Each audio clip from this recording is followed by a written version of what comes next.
Oh, yeah. Welcome, everybody.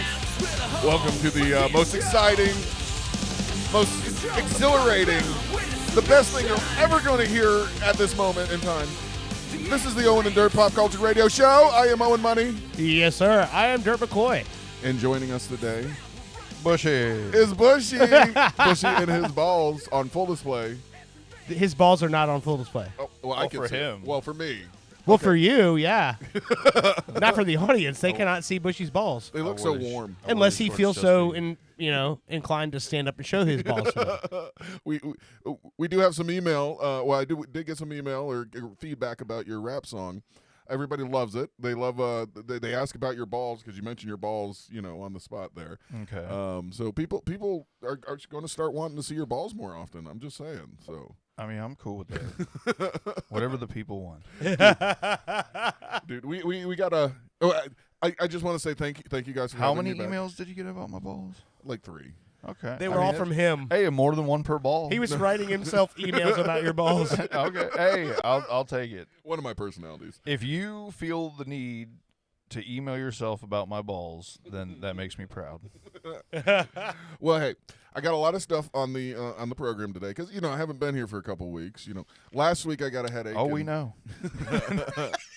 Last week I need to set a couple things straight, but I'll get to that in a minute. I want to tell everybody what we're going to be talking about today, or try to.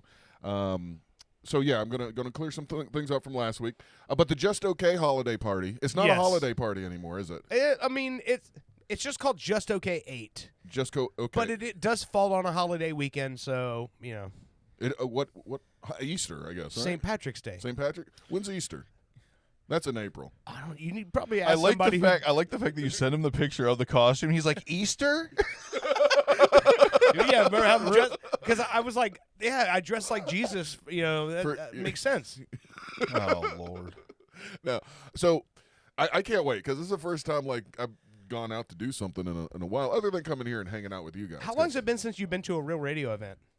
Oh, Jesus Christ! Can I tell you something that it's going to be hard for you to believe? What?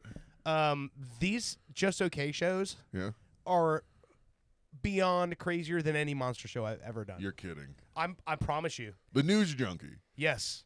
Is it the Junkies or Junkie? News Junkie. Sean Watson is the News Junkie. Okay, but It's show's the News Junkie with C-Lane and Sabrina. Okay, all right. Or I think it's Sabrina. And C-Lane. But either way, whatever. But yeah, so these shows, like the stuff that I've seen, the dressing rooms I've shared with people doing these shows, far beyond anything I ever did with the Monsters. And I don't think Russ would take this as an insult because they started this. And Sean said, "Hold my beer." You were there last year, right? Oh, yeah. It was a Now, blast. let me ask you a question, Bushy. Did you ever think that you would stand in the backstage area and have a conversation with a guy who just swallowed a 3-foot sword? No. But you did that last year. All right. No, I didn't. That wasn't me. You didn't talk to the clown guy? No, that was somebody else. Did you? Really? Yeah, I was like, and it still hasn't. No, but no, it was awesome. All the acts they had there, all the music, everything. The show was excellent from start to finish. So what is? I mean, I thought it was just like maybe dinner or something, like as a party and no concert. No. But it sounds like there's like shows going on all night. It's like a concert / sideshow performance thing. If it's the same, Yeah, I don't know. it is. It's never changed. Every single year, that's what it is. It's a sideshow, carnival, freak show type show. All right. So you'll get an hour from a band, and then someone comes on stage and shoots arrows with their dick. And I'm kind of exaggerating, but I'm kind of not. All right. Well, what's cool is imagine you go to a concert and there's always that lull in between bands where everything chills out. They're setting up the new instruments and just kind of playing some background music. Well, that's not what happens now. Now, as soon as the band's done playing, boom, you have this like sideshow. So That's it's cool. almost hard to find a time to go get something to drink. Yeah. You know what I mean? If the bar is away from the stage. Yeah. So you're playing in one of your bands. Savvy's Little Helpers.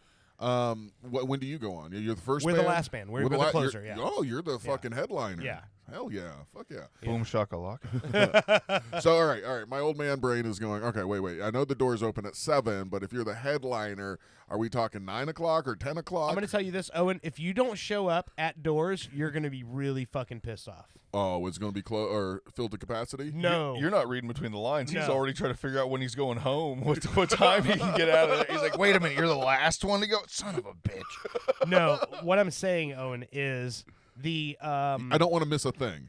yes, you're not going to yes, not to be I want to not be Ben Affleck on the not Apollo to quote Launchpad. Aerosmith here, but what I'm saying is the music, the acts, all the stuff that happens. Like I think it was not this last year, but the year before.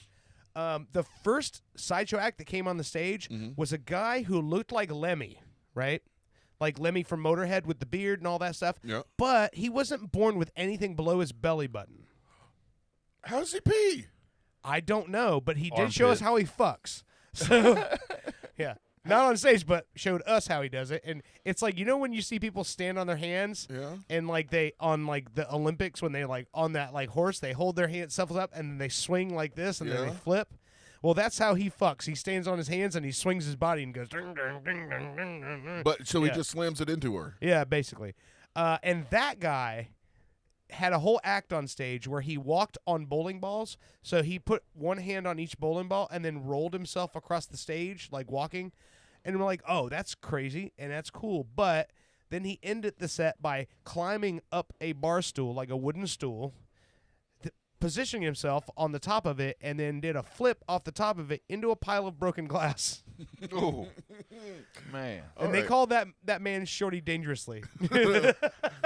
Well, this And sounds how I great. met him was I almost tripped over him because he's on the floor all the time. No, I'm definitely going to be there when it opens till you guys are done or later. I was just wondering because I got to get a babysitter and shit. I got to Right. get somebody lined up, and plus, Yeah. plus I like being in bed by 10:30. But I know it's going to be a little bit later than that. It's gonna be you're not gonna roll out there till midnight, dude. I'm telling you, just plan for it. God damn it! Fucking Owen, suck it up, dude. He's so I mad know already. you're 85 in dog years, but I can do it. telling you, yes. I can do it. This is the one night a year I'll do it. All right. So that's And not just gonna say my pick for this week, the music I'm gonna play is a band called the Shabooms. Shaboom. The Shabooms are playing right before us. okay. They are easily Heather's favorite band. They're one of her favorite bands. Her wallpaper on her phone is still a picture she took 2 years ago at Just Okay, where it was a torrential downpour and nobody fucking left the concert area and sought shelter because Miss Bren, the singer, they are so you're familiar with the Daptones? New York City, Daptone Records. They're a neo soul label so the Amy Winehouse record Back to Black. That whole album is produced by the Daptone guys, and it's their band. That's what the Shabooms do. It's like 1965, 1968. I would even say it's more like when the 60s became the 70s. Straight up soul, and Miss Bren will sing the fucking paint off a building. All right. And they are incredible. And they're playing right before us. and their genitals are okay. Oh, yeah. They don't Okay, do any all of right, that that's- stuff. There's no mutilation in that band, yeah. All right. So, and if anybody's listening, and you're in the Orlando area, this isn't like a private party. Anybody can buy tickets. Anybody can go, yeah. Yeah. So if you want to be part of this, I guess freak show, then come on, because I'm going to be part of Freak show concert. concert. Well, I mean, Concert freak show. Concert freak show. Oh yeah, whatever. That's what we got going on. Speaking of freak shows, Beyonce. Not that she herself is a freak show, but she has a new song out, and it's kind of freaky. You wouldn't think she'd be singing like this. So, but I'm not going to play it right now, but later on in the show I will. Also, we've had Aaron Fector. Fector. Fector. Yeah. goddamn. Damn it. I do that all the time. That's the last show a couple weeks ago we had. At him this on the point, show. though, at least nobody can get offended because you do to everybody. You know what I mean? Yeah. So it's like, Yeah, it's get a everybody's bit. name wrong, then it becomes a bit. Yeah, you're like Starbucks, but on radio. Well, he's a showbiz. You want pizza some guy. coffee and fuck your name up? I'm there. Step this way. I was doing some internet, searching or not searching. I was just stuck in one of those loops where you're watching the reel and a reel and a reel, and I'm like, I got other things to do. But wait, what is this picture? And you gotta watch. Anyway, one came up. It was called the Uncle Clunk incident, and apparently there's this. Oh, really? Well, Uncle Clunk was Jeff Howe. Yeah, The voice of Jeff Howe. Yeah, and apparently somebody, I don't know if I'm pretty sure they're making it up because there's not any real paranormal shit out there. But I saw a reel about the Uncle Clunk incident, and I'm going to play it here in a little bit. So Okay. Speaking of which, with that interview we did last week or a couple weeks ago with Aaron, he had you play a song. Yes. A Bubba song that was Rolling down the levee. that nobody's ever heard before. Well, I've heard the song before, but it was a recent version that Bubba recorded like only a few years ago. Well, I'm saying that recording. That itself. recording was like on the spot. That's fucking crazy. Yeah. Now, Aaron mentioned that he had more coming, and he'll be Yes. Yeah. feeding us those every so often. But so after this interview at home, I got this weird package in the mail, and there was a USB drive in it, and I figured out who it was from and everything. But on this USB, it had like every Bubba song, correct me if I'm wrong, every Monster song. I don't know if it's legal to have this because isn't all that Yeah, it's totally fine. Okay. Yeah. But the person that sent me this, they asked the one thing that we somehow update it with Bubba stuff because there's a bunch of Bubba songs on here that he just did recordings of and stuff like that on there.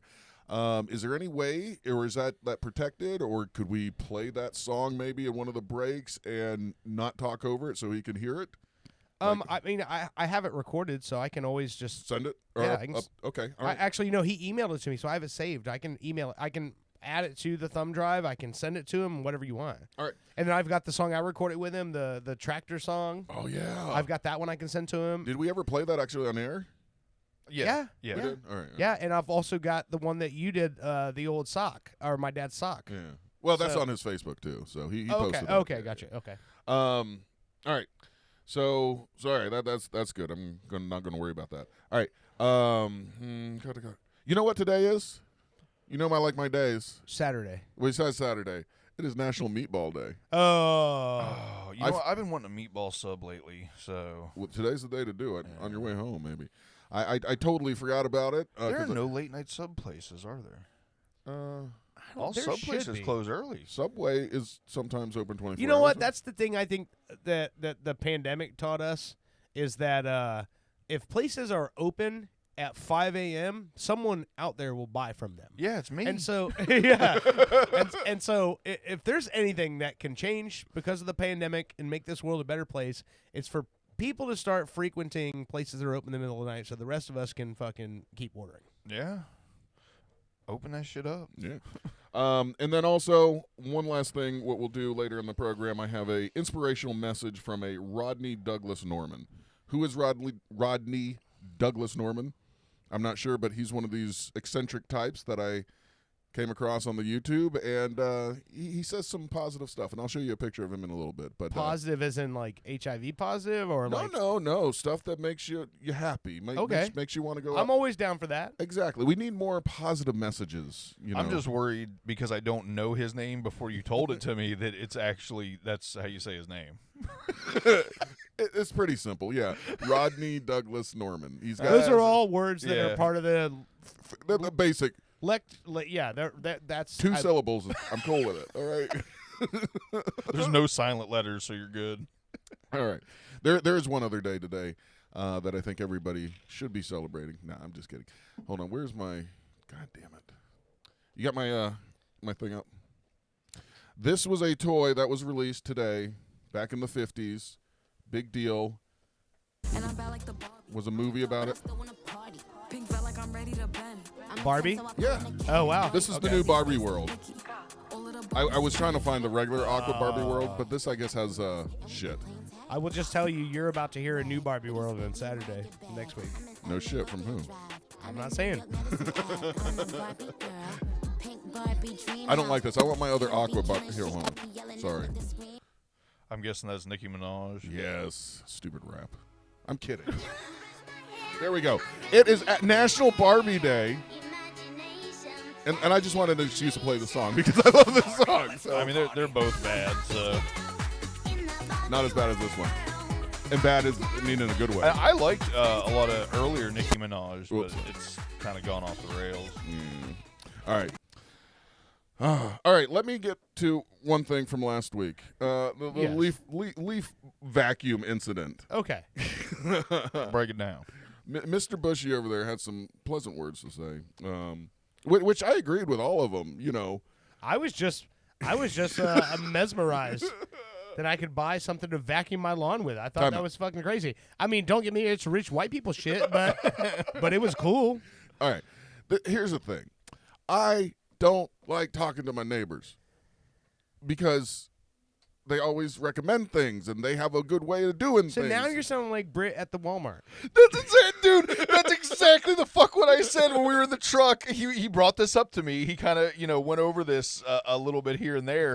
And that was the first fucking thing I said. I was like, you and Britt are perfect for each other. I was like, this is the exact same thing as her bitching at And people. she just commented, he doesn't like people. I don't. Oh. I See, do. here's the difference between you and her. So good. Is that when she's talking on the air, Yeah. you're not in the comment section. But you fucking should be. No. I like hearing it later. No. I'm because she's in the comment section right now. She has a voice. She's ready for this. She has a say in this. That's fine. Because Britt, I don't know if you know this about her. Britt's got some fucking shit to say, I know. and she's gonna be in that comment section, letting her fucking shit be heard. And it's right here next to my head, so I'm gonna read it. I'm surprised she hasn't called yet.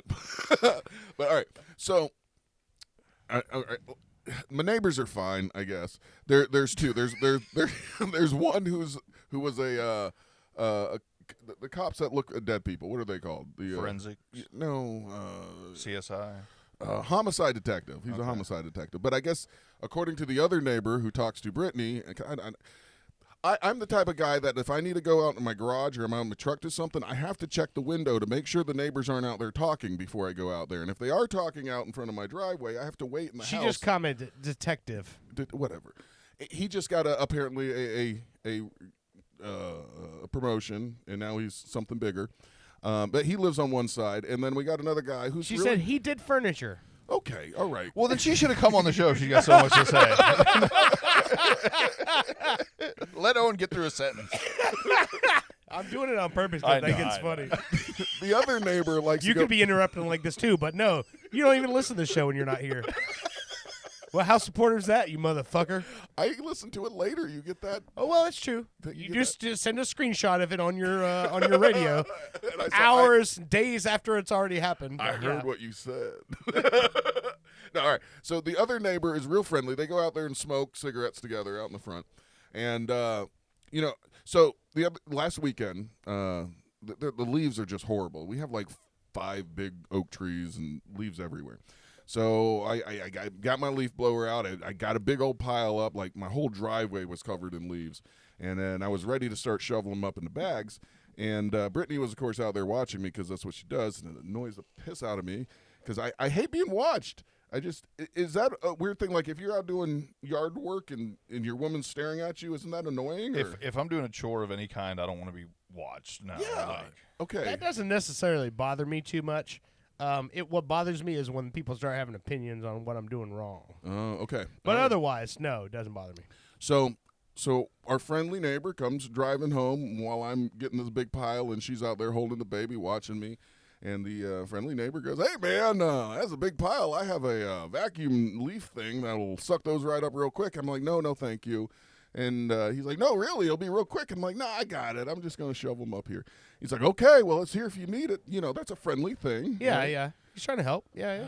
I'm curious if Dirt has also the same opinion on towards the conclusion of this that I did. Well, hold on. Would you, if somebody offered you that, I mean, would you borrow their stuff? Or No. Okay, my mindset is I don't want to borrow it because what if I turn it in and turn it back to him and it's not as clean as he liked No, it? I agreed with that. I agreed with the not borrowing part. Or what if it breaks tomorrow and then he blames me for my vacuuming? So I was like, no, it's cool. Thanks for your help. So I'm like ready to shovel this shit in and get it done in an hour. And Brittany kind of gives me a look. She's like, come on. I mean, he offered it. Like, it'll be quicker. I'm like, it won't be quicker just because he said it would be quicker. And then got quiet for a second. Then she's like giving me that look and like, we could just ask him, it wouldn't hurt. And I'm like, fuck, here's my card. Go to the store. There's a $200 one, a mulcher, sucker vacuum mulcher. Get this one. Come back and I'll just fucking use that. Okay. I don't want to use his. Just go get this. It's not like I wanted it. I just wanted to do it a shovel and get it over with. Right. So she's gone for like 45 minutes. The woman has I love her so much, and she tries to do the right thing and the good thing. Here we go. She couldn't find the exact one that I had, in the picture or screenshot. So she comes back with a $500 kit with batteries and this, and it was just a blower / vacuum. Is she on here? Hey, Britt, you there? Hold on a second. Let me explain something. He made me rake the yard, okay? Don't let him sit there and say to you that I did nothing. I didn't make. You wanted to. And you got a big blister on your hand. And I said, stop. That's not good. Right? Anyways, Mm-hmm. I wasn't giving him the look. What? He told me to look up prices for a vacuum, a leaf vacuum. Okay, so don't let him sit there and tell you I was giving him looks to go use the other guys. Time out. I told you to look up prices. He literally had me look up prices. I didn't tell you to buy $500 worth of lawn equipment. So anyway. I thought it was the right one. Okay, you're so cute. So I had to take it back. I then found one that was actually... Hold on. I told him that there was one that didn't come with batteries, that I had one that came with 2 batteries, and it was on a shelf that I couldn't see. Well, and he sat in the house for an hour figuring out if he was going to buy one or not. And you went ahead and return the other one. Bought twice the amount that I said, but it's cool. So anyway. But it came with free batteries. So oh my God. So I had to take it back, and I looked around, and I found it's not just a vacuum, but it's also a mulcher, because it mulches the fucking leaves down to nothing. So I'm like, I'm getting this one. It's only like $300, I'm with a battery, blah blah blah.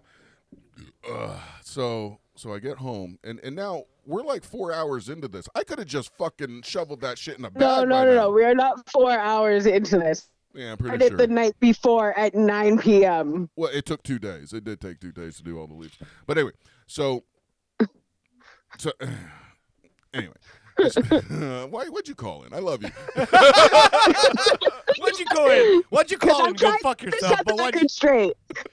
And Bushy, just so you know, Wawa has subs after midnight. So go to Wawa. They do meatball subs. All right. Okay. I will talk to you all later. All right, bye-bye. Wow, man. She called in informational and dropping the knowledge on us. She just fucking cleared up the fucking vacuum situation and found Bushy meatball subs. Now I know why you're marrying this woman. And on top of it, St. Patty's Day is in March, and this year in March also is Easter at the end of it. Normally that's in April, sir. So we get to drink our faces off and celebrate a guy. Drink our faces off and celebrate a guy who turned water into wine, but also got nailed to a fucking fence post. So, it's all fair. Who hasn't got nailed? Exactly. All right. All right. I'm going back to watching. I will talk to you later. All right. Bye. Later. Bye. Anyway, you see my frustration. If the neighbor just would have not offered and not been nice, I wouldn't have spent 4 hours returning shit and buying shit that I didn't really fucking need. And here's the deal. The bag... It sounds great. It sounds like this vacuum is going to vacuum and mulch up all these fucking leaves, and it's over in a second. But no, it has to mulch them into a smaller bag, which then you have to unload into the bigger bag. And, yeah, it's just... This is going to be the oldest I've ever sound. Okay. In my life. There's not a tool you can buy that isn't going to make your life easier someday. Someday? Someday. All right. I'm of the belief that... every time I find the right tool that does what's been taking me 3 steps to do my whole life, then I find another tool, and I'm like, oh, that makes it easier, that makes it easier.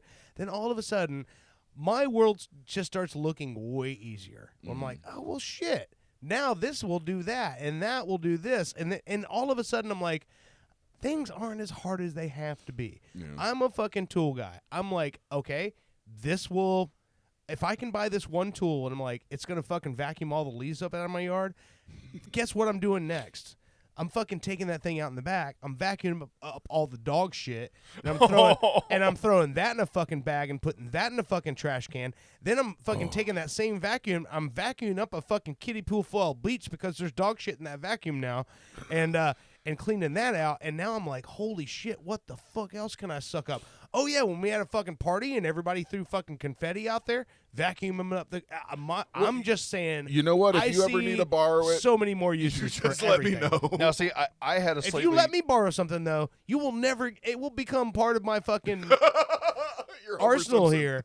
I'm just saying, like, I'm not the type of person that likes to take people's tools because I'm like, listen, if you loan this to me, just know you have no idea what the fuck I'm gonna do with this, and you're already saying you're okay with that. So Yes. just there we go. So it's funny because me and Owen are similar crazy, but also opposite at times.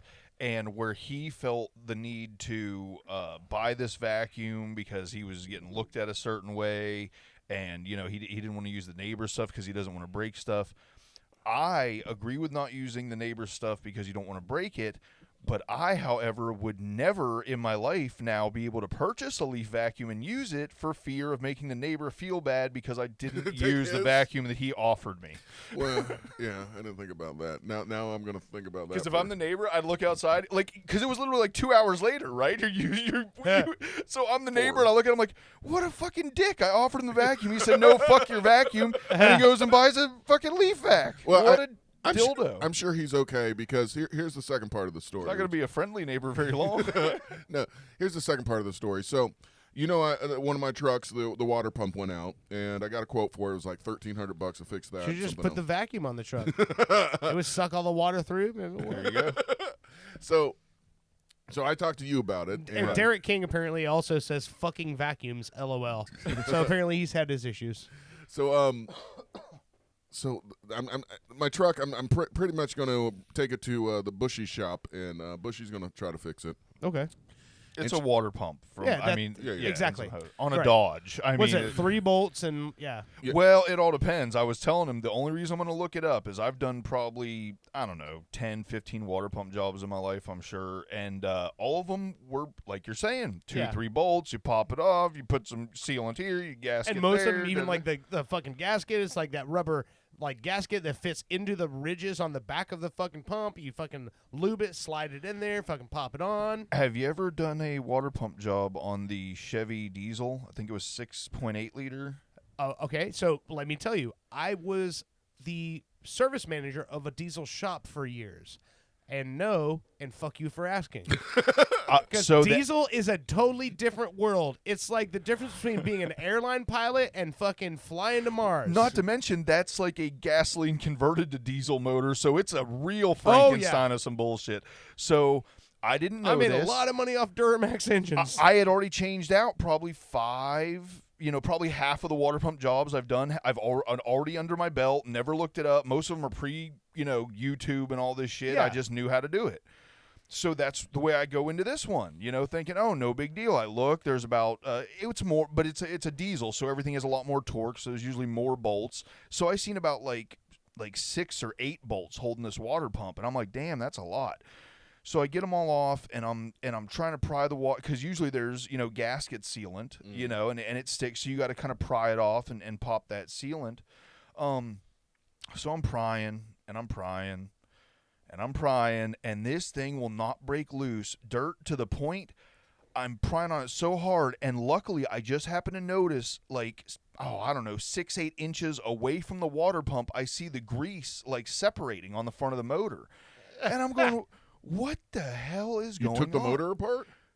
Get this, the water pump is attached to a plate that covers the entire front of the motor, all the crankcase and gears and everything. You have to remove all the everything, alternator to get to. There is a plate.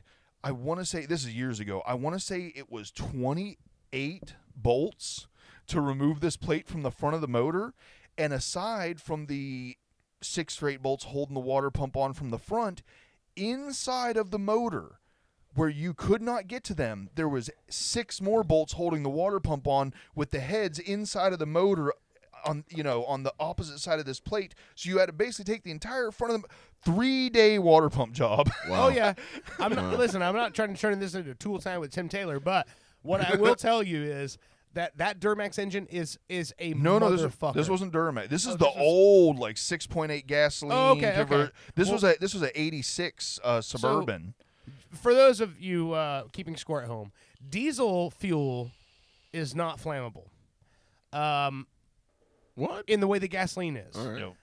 It's only flammable under pressure. So if you 284 foot-pounds of pressure to diesel fuel becomes flammable.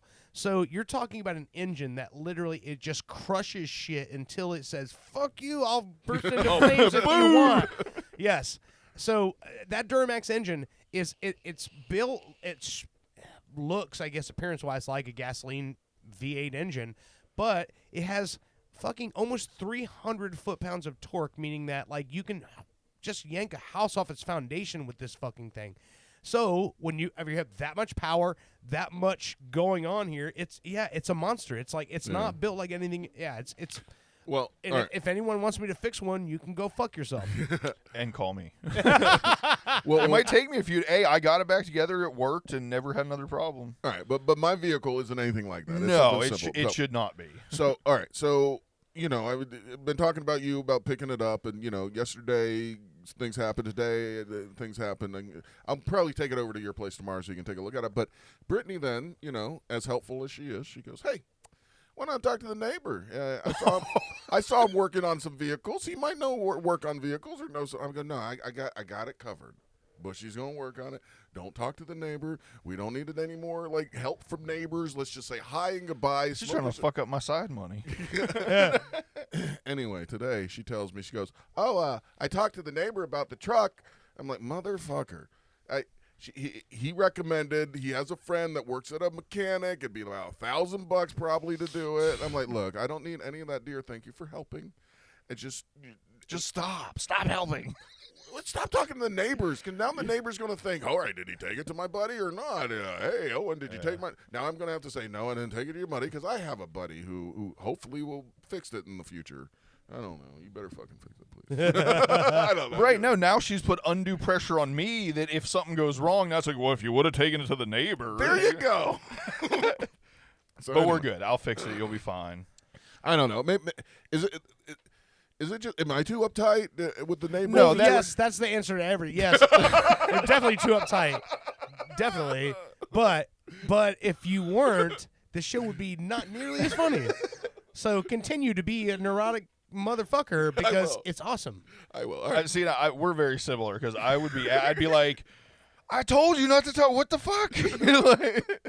I will say yesterday, after doing the leaves last week, we had a couple windstorms. There's leaves all accumulated again, not as much. And I did use the blower, and then I got the vacuum out, and it was handy, and I did enjoy. Of course it was handy. It's a fucking leaf vacuum. And mulcher. I like to the call it idea mulcher. you come home and she's just like grilling for the neighbor. They're both chilling in the garage, waiting for you to get back. He goes into your house, gets you your beer, and gives it. Here you go. I got a beer for you, bud. She's showing him all the stuff you fucked up, going, can you fix this? Owen tried, but it's fucked up. Can you come over here and fix up all Owen's really ambitious, but... Yeah, what we don't know is the conversation's going on with the neighbor. He tries really hard, but have you seen this shit that he does? He's talking about you like a toddler. I'm okay with it if it gets results and I don't have to talk to anybody. Oh, man. I don't know. All right. It's like you have a handler. It's like you have somebody who goes to other people for you. Well, you know what? Conservatorship. One of the things that stole my heart with her, one of the, oh, Jesus Christ. She goes, when we first started kind of like courting, I don't know, or she Don't would say courting. It's weird. Fucking with the carton and a here and then. when she was coming around and I was telling her to give me some space and she kept saying no. One of the things she said to me, which I said, okay, I can get behind this. She goes, I want to be the one taking care of you. I want to be the one that's going to the doctor with your cancer and then taking care of you after your treatments and shit. And I'm like, hopefully that's over with, but I appreciate that nobody has ever said that to me before. Would you just make a lot of money before you croak that? I mean, I'll be there for you through the cancer, but can you get gone quickly after that?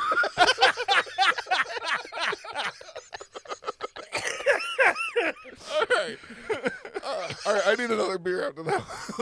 All right, can we take a break real quick? We can, yes. When we get back, I'll play Beyonce's new song. We'll talk about the Uncle Clunk incident. Yeah. Rodney Douglas Norman might give us a inspirational deal. Oh yeah, fast food. Something close to all of our hearts. At least I know me and Bushy. Yeah. Oh, I know what you're talking about. We turn to talk about Wendy's. Oh, Their fluctuation, surge pricing, and also their commercial. You mean Hitler Hut? Hitler Hut. In their commercial where they talk about being ride or die and all that shit. I need you guys to explain some stuff to me. So, anyway. All right. So, as I said before, and I think this is going to be the first time for either of you to hear this band, the Shabooms.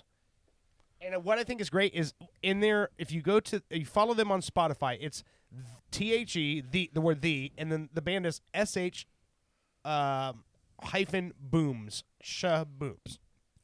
And their actual picture on Spotify is them at the Rolex at Daytona International Speedway because they played the Rolex event one year. Oh. And I think this is going to change your life. And trust me, when you see them live, totally different than hearing them on recording. When you hear this recording, tell me if this doesn't sound like it's your mom's record player from the 60s.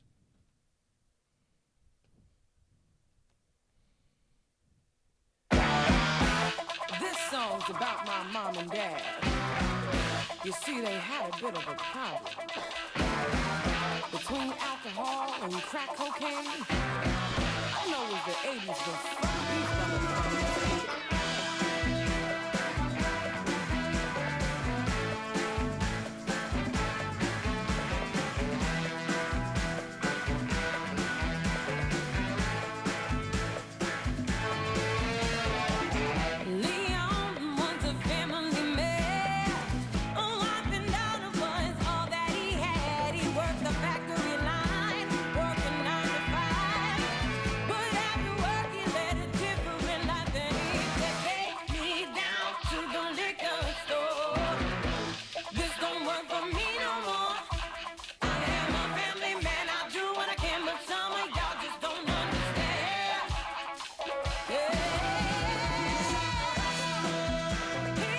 This is the Shabooms. Ladies and gentlemen, I'm digging it, man. Yeah. You're listening to Pop Culture Radio. We'll be right back.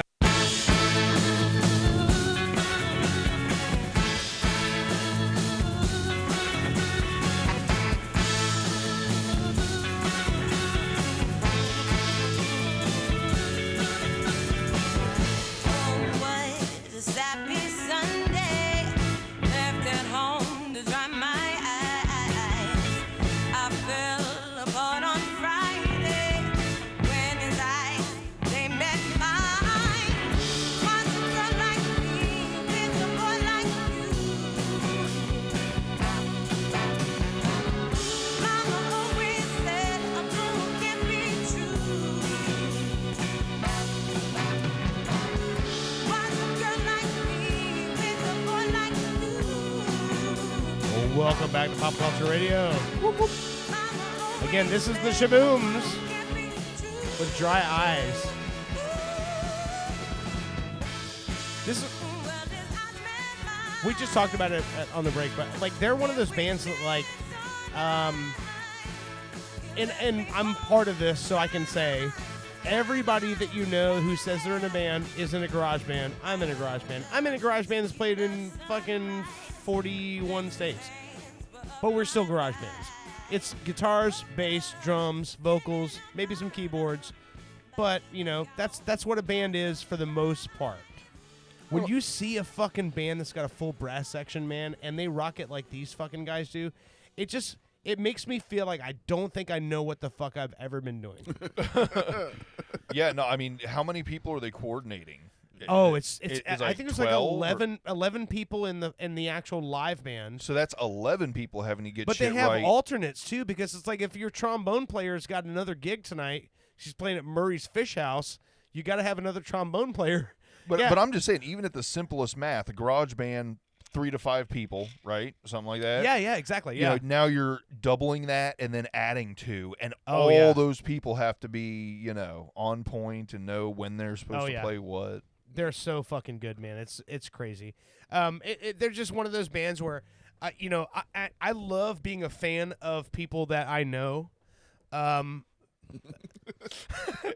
No, it's awesome. It's a great. no. I know exactly. No. That's great. I'm a fan but of it is. Bushy. I'm a fan of Dirt. Yeah, No, I it's like just it. like, because here's the thing. I can know you and like what you do and appreciate what you're doing and like champion and support you and everything.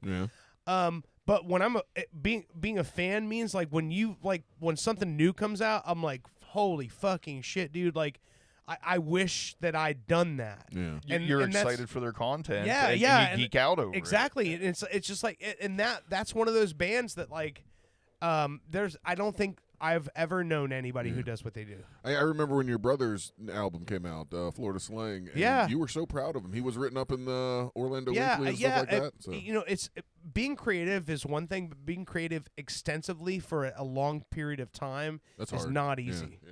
And so when you see people that do it, you're like, I have to stand up and applaud and go, that's fucking crazy, man. And if you want to see the Shabooms, they will be at the Just Okay. Just okay, party. holiday. Just okay. Concert. It's just okay. 8. Just Okay 8. Yes. When you say that, is there going to be food there so I can eat? I don't know. I honestly don't know. All right. Well, that's where my head goes. There wasn't last year, but I mean, I don't know. I'll bring a picnic basket. So, if anybody wants to get in on this concert to see the Shabooms, to see the Dirt and the Savvy's Little Helpers. Savvy's Little Helpers, And the freak shows, there will be a baby sloth available for pictures. Not even joking. I thought you were going to say petting. No, seriously, there is a baby sloth. Sabrina's Wait, obsessed sloth with or- sloths. Okay. No, there's literally going to Like- be a baby sloth that they're going to have a picture booth where you can hold a baby sloth and take a picture. Okay. And if we don't have a picture of Bushy with a with a baby sloth. sloth, I know. I was thinking like that. That's basically my kin. It's more of a picture of a baby sloth with a bushy. That's what it's gonna be. But It looks like I ate a baby sloth. so no show next week. We're gonna be at the party getting drunk yes, and yes. hungover. We so. we could possibly, depending on how you guys are feeling Sunday, I might be down to like have a show on Sunday and just talk about what the fuck just happened. All Yeah. right, that's a possibility. I'm down for that. as Yeah. long as it's not Easter. It's so weird because my schedule worked out so amazing that Friday I have all day rehearsal at iHeart for this show. It's our dress rehearsal. Then Saturday's the show, and that falls into my 5-day weekend. So I'm like, I'm off Sunday, Monday, and Tuesday after that.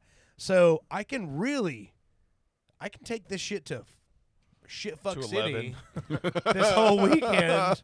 And I still don't have to go to work for 2 more days. Nice. Like, so it's really giving me the freedom to be the degenerate that I was born to be. Just because we have the freedom, do we need it? Oh yeah. Yes. No, we yeah, have yeah. to, yes. Yeah, I'm sorry. Yes. I couldn't Required. Who the fuck would I be I don't know. if I didn't take that shit to the boards? You know what I mean? You get as drunk as you need to get, and I will be there for you. I'll be your ride or die, motherfucker. You don't even know what that means. It means He's going to be the guy leaving like 5 minutes before that shit's over. So he's like, I made it to my car before anybody else. exactly. I need a ride home or die because I drink too much. He's the one where people are going, I think there's going to be intermission, and there's going to be a what do you call it? There's going to be an encore, and he's like, Fuck yeah, but that. we're never going to get out of this parking lot. Yeah. I listen to the song as I'm leaving. on the See, radio. but that's saying he made it all the way to the point of calling for an encore. I don't even think he got that much in him. I will drink a couple cups of coffee beforehand. Okay. But I'll hold your hand. But seriously, as my understanding of the ride or die phrase, what does that mean? Just tell me real quick. It means you are so down for someone, you are willing to do anything for them all the way up to death. Where does the ride come in? Because usually it's drive-bys and stuff like that. Those are the people using that term.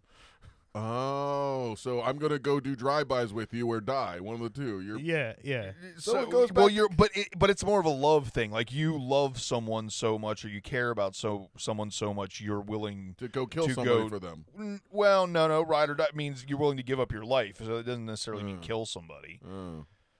Well, okay. Well, he still has no fucking clue. Let's gloss over that subject. Oh, totally. I'm 100%. I'm not willing to die for anything.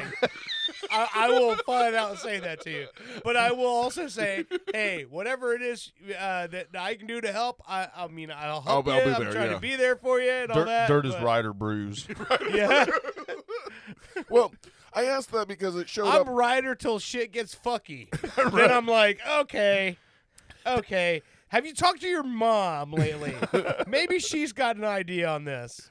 No, because I watch a lot of TV and I pay attention to the fast food commercials. Wendy's has a commercial where they reference the ride or die. Oh man. Hold on, We have gotten to that point where now, like, fast food and shit is trying to be hip. Yeah. You know what I mean? They're like, really trying. Dude, and- Wendy's Twitter account is savage as fuck. Yeah, it is. You almost think somebody hacked it, but no. I know, that's but really, they hired a fucking guy, like, so their head of social media, like, whenever like another fast food chain posts something, like Wendy's is in the comment section being like, yeah, say that to my face, motherfucker. Yeah, like yeah. that's the kind of shit, and I love that kind of thing. I don't know if they started it, but I thought the ones that started that type of snark with the fast food, like, online stuff was the whole Popeye's chicken sandwich versus Chick-fil-A. Because Popeye's because Chick-fil-A was like the old man, using social media, and Popeyes had some young hip person, and they were like, "You mad, bro?" I think that was literally the thing. It was like, "You mad, bro?" I remember that, but like I want to say 3 or 4 years before that, Wendy dropped a mixtape, like a diss track on all the other fast food places. You need to look if you can find that. That can't be cool. Oh. Like, there's no way they're good, right? Oh no, it's just It's good because it's goofy, it's- right? yeah, like exactly, They know yeah. that's actually good. Is it called Rest in Grease? Yes. We beefing? yes. Oh my yes. god! All right, hold on. I'm pulling it up now. How have I never heard this? Neither have I. Being a connoisseur of rap and fast food, you would think that this is in my playlist. You got me turned up? Wait, hold on. Let me There start you go. it. You're All up right, now. Yeah. And play.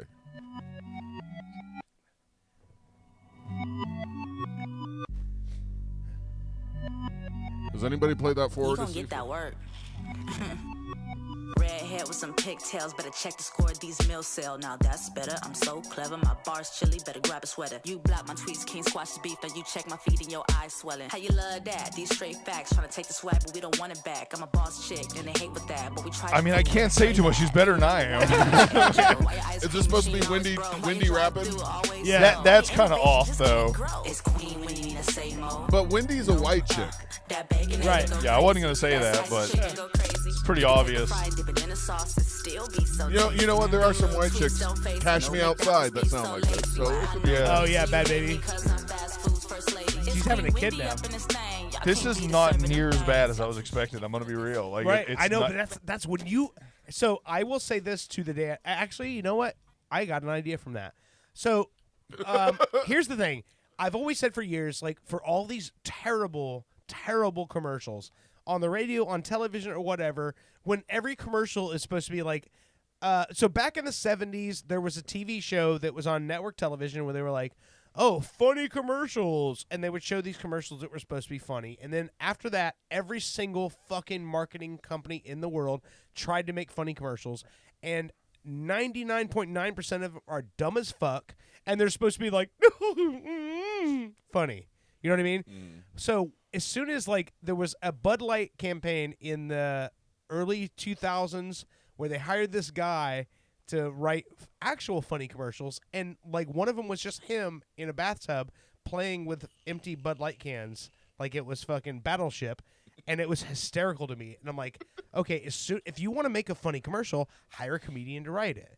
Don't hire a room full of fucking ad agents because they're gonna be like, oh, it's going to be a mom, but she's sliding across the hood of her car of her station wagon, and she's fucking dusting like super speed, and it's going to be all the moms are going to go, that's cute.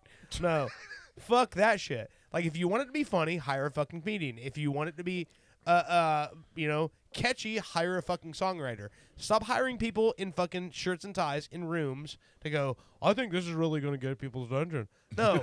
You know what I'm saying? Like, if it wants to... And Wendy's, with their social media, they did that. So they wanted to drop a fucking, a fucking mixtape and, like, go at the other... They hired a fucking rapper, obviously, to do that. That's what you should do. Well, apparently they paid too much for it because now they want to charge you more during fucking rush hour for your burgers. So fuck their social media presence if it's going to cost me more for a junior Baconator. Exactly. Time yes. out. All right. I was going to bring that up. Yes, Wendy has announced something like they were going to do surge pricing. I think their real thing was the crazy thing is they were already creeping up onto the high side. Like, I am not positive. Have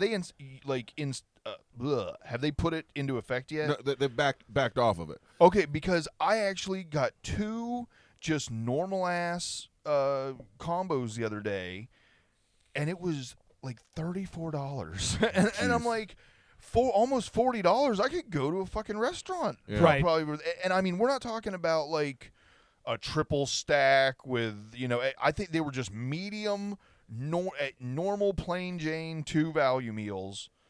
Not so much of a value anymore. I will tell you fucking this. dollars. Anti-value meals. Wendy's has always been more expensive than most of the fast food places for years. They have been, to the point where that's why I don't frequent Wendy's very often because, like, they are more expensive. Yeah. And when it comes to fast food, like, I'm not eating fast food because I'm eating it because You're not a trash person. That's my option, and it's like, oh, I have to throw some calories in this carcass of mine so I can move forward some more. So I'm not trying to spend a whole lot of money doing that. Yeah. And they've always been more expensive, but the quality is a little bit better. Yeah. I will say that. My favorite fast food franchise is Checkers because I love Checkers burgers, and they are a little bit more expensive, but it's worth it to me sometimes. But these places that have dollar menus and, like, you can go through and I'm gonna spend $3 and, like, just choke down a couple of things that whatever, move on. That's what fast food has always been to me. Yeah. So when all the fast food places are, well, we have applewood bacon and we have pretzel buns and we'll give you fucking apple slices instead of your fucking French fries, and I'm like, that's not what any of us asked for. Like, I asked for all that. I live off of fast food. Well, You're not years, eating apples. I had at least probably about a 6 to 10 year span, I would say, where I never went grocery shopping. Literally every meal is fast food. That's when you were running job crews and stuff, though, right? A lot of times, yeah. Yeah. Yeah, when you're working 12, That's when it matters 16 the hours most. a I day. will say that, like, when I was on the road, like, working on the road, that's when it matters the most. Yeah, no, I mean, we're talking about waking up at 5 a.m., hitting the McDonald's on your way into the shop. You're at the shop at 6:30 or something like that, but then you work until, like, 2 or 3 before you finally Get which, lunch, which yeah. by the way, that's when most people are off now. Yeah. We'd work till, like, 3, then go get another meal, probably Hardee's or something. Yeah. And then work till, 6 to 11 at night, depending on the job. Jeez. No, And then drive Hardee's- 2 hours home. Hardee's is another one. Not very many Hardee's. I haven't been to but one in forever. Hardee's are fucking good. I Oh, love Hardee's are the best. Hardee's I've breakfast is the best of anybody. I've always said if I had a lottery ticket where I ended up winning like a couple $100,000 or something, I'd open a Hardee's in Apopka. Oh, man, they're so the fact fucking there's the closest Hardee's is all the way over on like 50 is ridiculous, or all the way out on 46 going to Sanford. This is gonna be the fattest thing that's ever Not come that out of I my know. mouth. But goddamn, Hardee's fried pork chop biscuit is the greatest breakfast it's ever gonna come out of a window.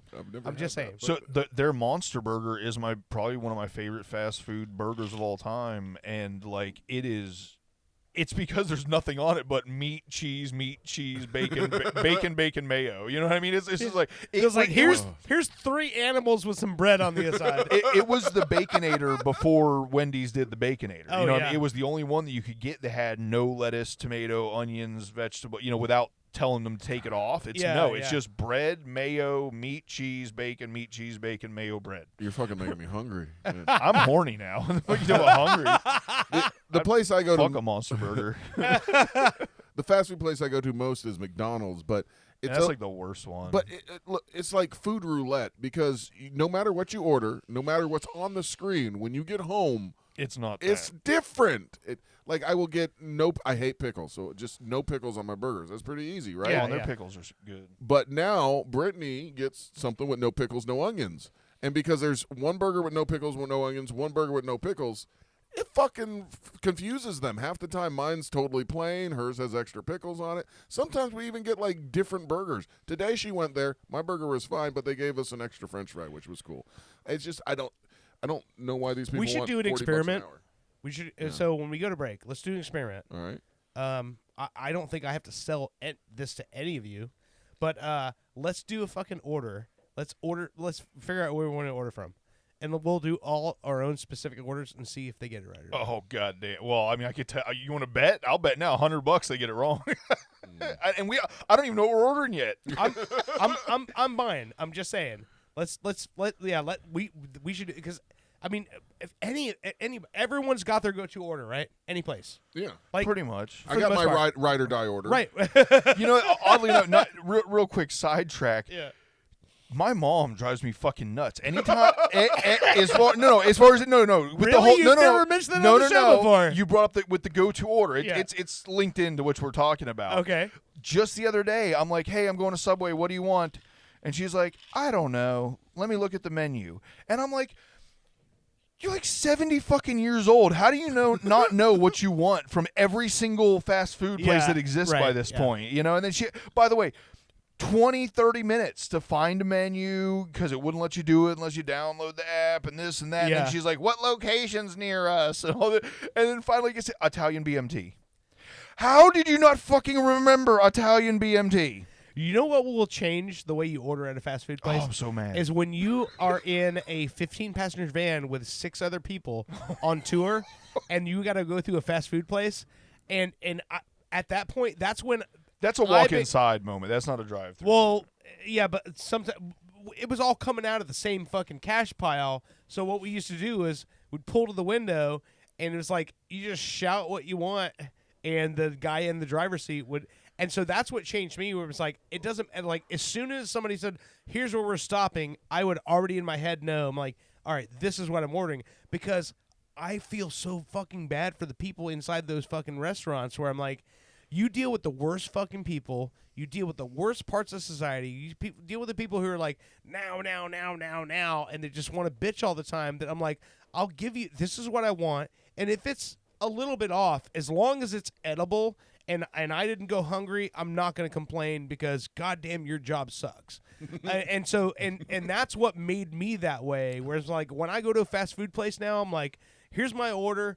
And when it comes out, as long as I didn't get shorted anything, I'm going to fucking take it. I'm going to eat it. I'm going to be happy. And I'm like, just thank God that, like, you're doing what you're doing because I can't do that. But I hate There's no way I could deal with people like that. I can't stand pickles. I don't want What? pickles. I mean, you just pick the fucking pickles off. There's still the residue left, and you take a bite. Oh, and not kinda, pickle residue. Yeah, they're just rotten cucumbers. Everybody. That's a knows good name it. for like an alternative band, pickle residue. Oh, man. Oh, Jesus Christ. Sounds like something I need an ointment for. Residual pickle. It's got to be the distant cousin of schmegma. Oh, yeah. Oh, that's my top 3 worst words. Pickles and cheese. All right. Wait, you don't like cheese? No, smegma cheese. Oh, well. Never mind. Oh. All right. Speaking of smegma cheese, let's talk about Beyonce. Worst segue ever. It slid right in there. Beyonce, she was first in a small group called Destiny's Child, right? Small's a relative term. Was she Destiny or was she the child? She was the She whole was Destiny. group. Yeah. All right. To the point where, I don't know if you've seen this, but Kelly Rowland, who was also in that group, was interviewed recently, and someone asked her about this topic, and she ended up, like, after the commercial break, not being on the show anymore, because she's like, I'm here to talk about my shit, and you guys can't stop asking me about fucking Beyonce. All right. Like, So I imagine it's got to suck for her, because it's For like... sure. Yeah.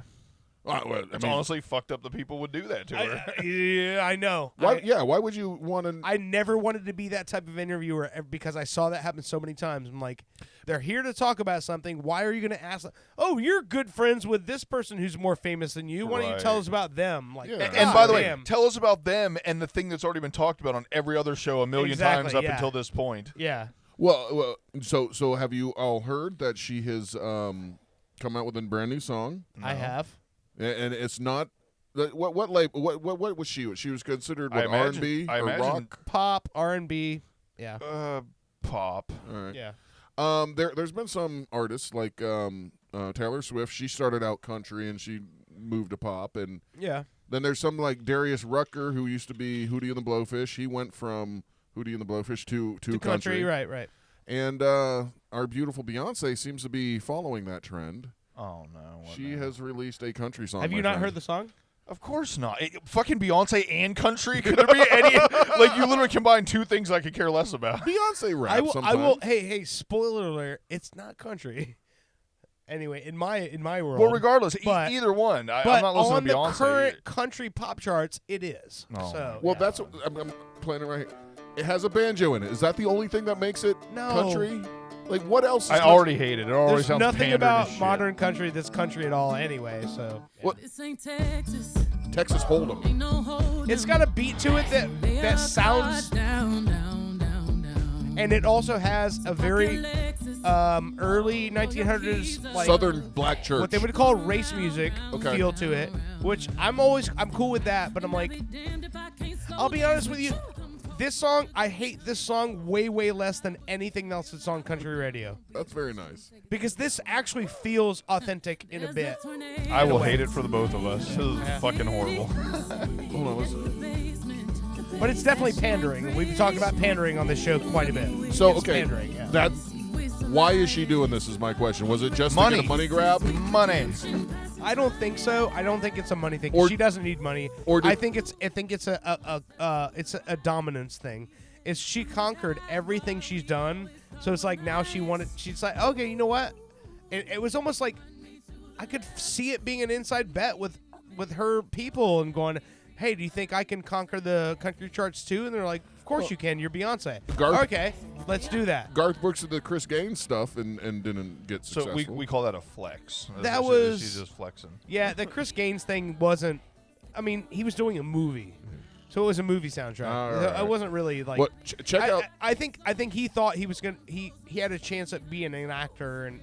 Check out that Bushy. Check out Beyonce on the cover of the album. You expect me to see that from over here? Well, okay. She's basically naked and she has like a little heart over her hoo-ha. Still don't care. Pretty fucking hot.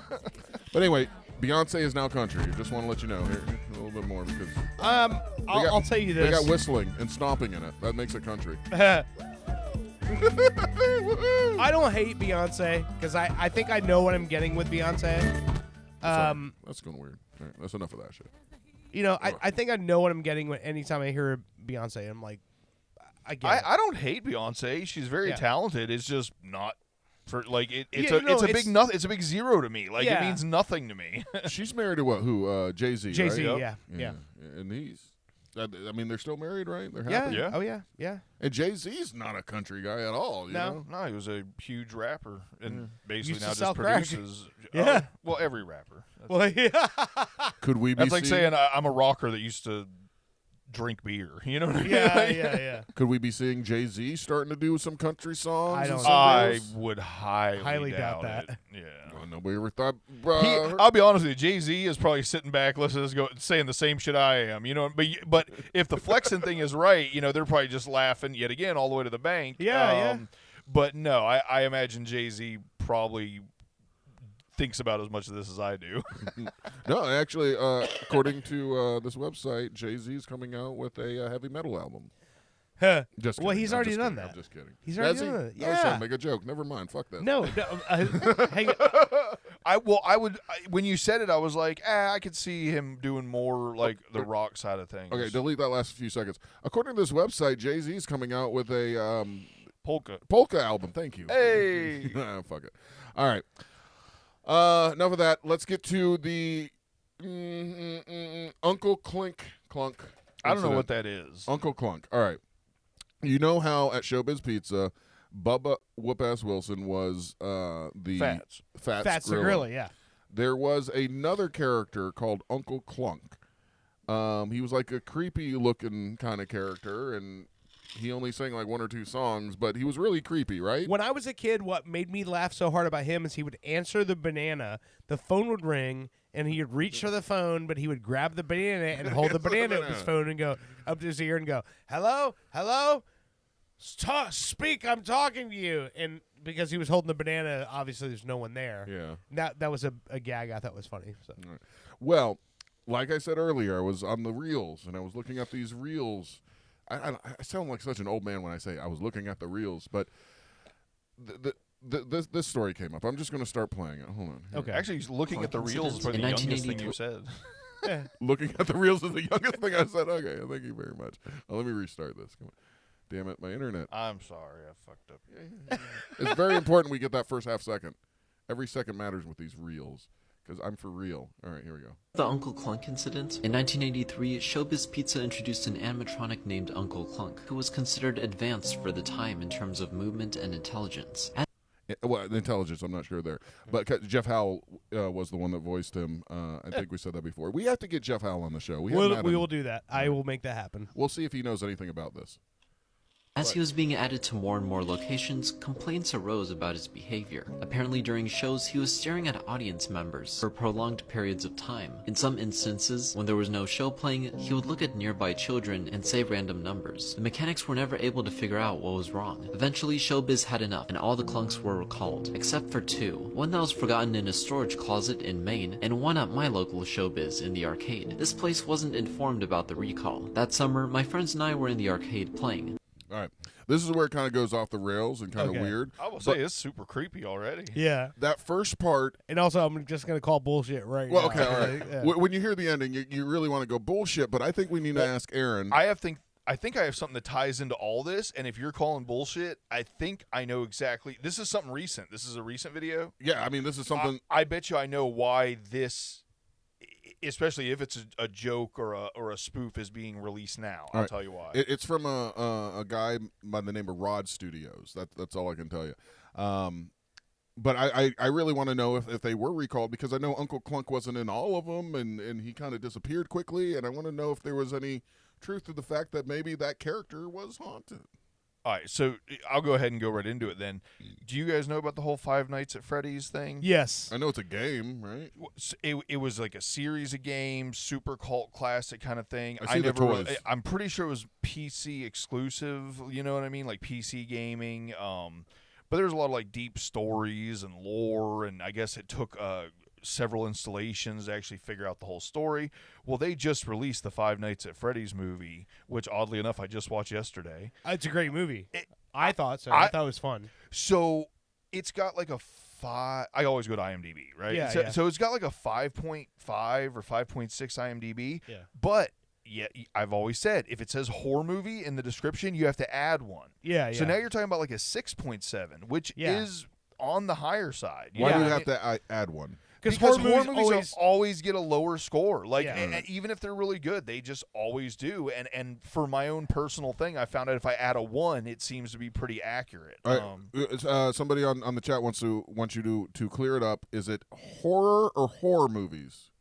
Horror movies or horror movies? I mean, it's spelled horror. Horror. Horror. Horror movie. The horror movies are. But everybody just says horror. Like, nobody says horror. Hey, let's talk about the horror movies. I can play some horror movies if you want. But I would think that maybe this person. There's a website, a streaming service called Pornhub that has a lot of them. Oh yeah, I like YouPorn. Those are my favorite horrors. Yeah. Okay, keep going. I'm sorry. But no. So I believe if something like this is coming out recently, they're probably trying to kind of piggyback off the Five Nights at Freddy's bandwagon of creepy animatronic stuff. You know what I mean? Seems like a good time to come out with it. All right. Listen to what happened to his friend, apparently. So. When one of my friends began to hear a voice in the dark blabbering numbers, he stopped his game to approach the corner. We all followed him and found the clunk bot behind the corner saying 7/16/83 7/16/83 7. That sounds like a date. Today's date. 7. We ran out and we told the manager. He told us to wait outside, he turned on his flashlight and he went in. After 30 seconds, he came back and he told us to find our parents and go home. We asked about our missing friend and he said, "Who?" That was the last time that we ever heard from him. The very next day, yeah, this is totally real. good. Not just that, but our friend's parents also moved that And same this sounds day. We never almost found out like what happened very to our similar to the friend Five or Nights to at the Freddy's. location Well, to Uncle it- Clunk. It might be. It might be. All right, that's enough of that. But I didn't get so. Like I said, I think it's got like a 5.6. You know, I always add a 1, give it a 6 point something. I thought the movie could have been like a fucking like 8.59. To be honest with you, it was so good.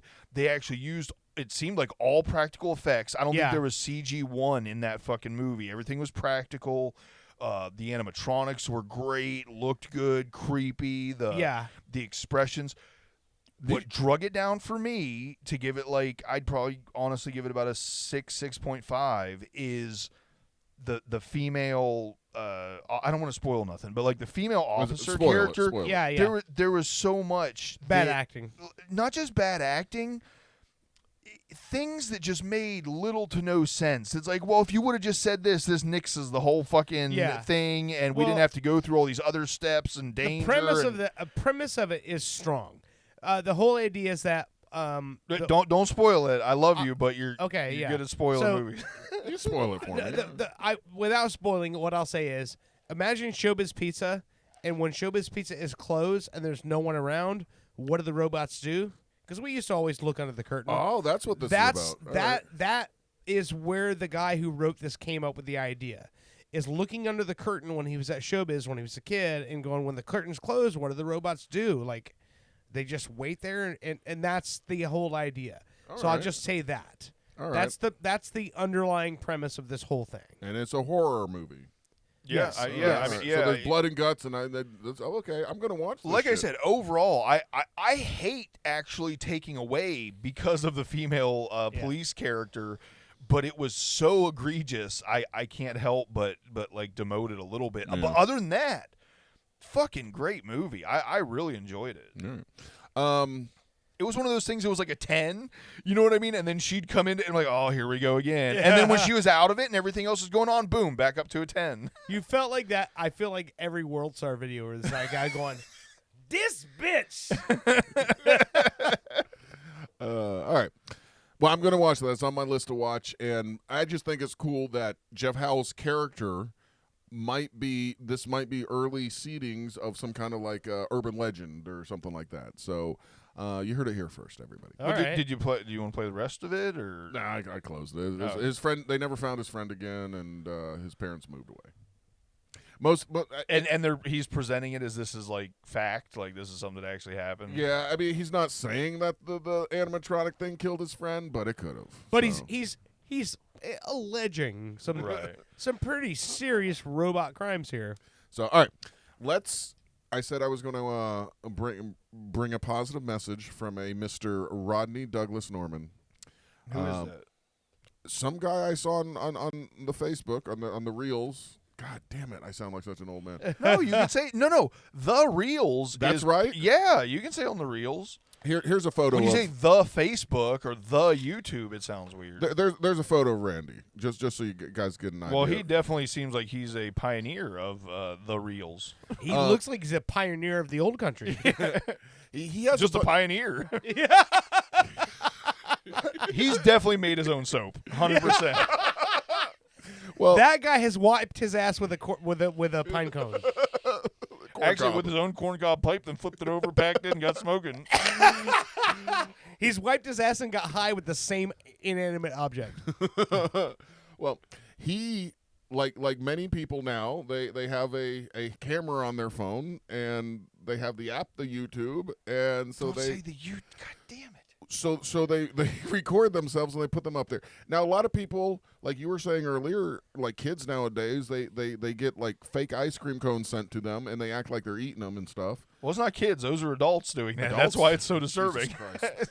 America, I love you. Hey, remember though, the one girl's making like $7,000 a month eating fake ice cream. So, God damn. Anyway, we need a little bit more positivity instead of stupidity in the world today, and Rodney Douglas Norman is going to bring us something. Rodney, am I turned down again? Speak you're up. to him, Rodney. Let me refresh this page because that happens from time to time because my fingers are fat. Oh, and I type Rodney. things. Hey, Hey, Rodney. Hi. I'm standing here next to this large body of water. Well, it's not that large, but it's bigger than, another thing of water I'll stand next to. So it's got more water and stuff, and just look pretty cool. And I just wanted to take this opportunity to say hello, and hope that you're having a most spectacular, awesome day. And if you're not having a super spectacular, awesome day, well, just, Jump in a body of water. just deal with it. I love this guy. Have some cocoa. And then go, well, that part of the day was bad, but the rest of it can be. You don't have to throw out the whole day just because part of it was bad. You can have like half a super awesome day, and that's still all right. Okay. That's some wisdom right there. If I had an imaginary friend, That's that guy. that is the voice. That is 100%. Hey guys, you're doing great. You got a pretty Absolutely 100% accurate what you just said. Like, that's the guy I want talking me off the ledge. good day. Narrating my life. Oh, look at Bushy sitting there flipping the pancakes in it. Now this pancake's not quite as big as this pancake. That one doesn't have quite the But surface you know or what? dimension. I bet that small pancake just as delicious. Just It'll as be good just- as the big pancake. You just put the same amount of syrup and delicious butter on there, and you're good to go. So that's Randy. I'm going to be playing more of him. I hope so. Just one per show. Since you How have many? a Wait, how many views does he have? We could get this guy on the show. Oh shit! I don't know how to look at that. Okay, well, regardless. How do you not know how to look at that? You have a YouTube show, you asshole. You did it all. I just sit here, bro. I sit here and hang out with my friends. Whatever else All right. happens is I happening. almost Okay, spit out my we drink. will figure that out, and I will put Head Trauma Heather on it because she's great at contacting YouTube people. We will find this guy and see if we can get him on our Okay, show. all right. He has 456,000 followers. Okay. There we go. That might be a little more difficult, but but that's a lot. With his attitude, yeah, he might be willing. he to might do, be yeah. cool. Yeah. Oh yeah. I mean, I love. I mean, hey, it's not our little podcast isn't as big as this little podcast, but, you But know, exactly, yeah. it's just as good as the bigger podcast. despite his quirkiness and standing by that medium-sized body of water, Right. He says something that's so profound.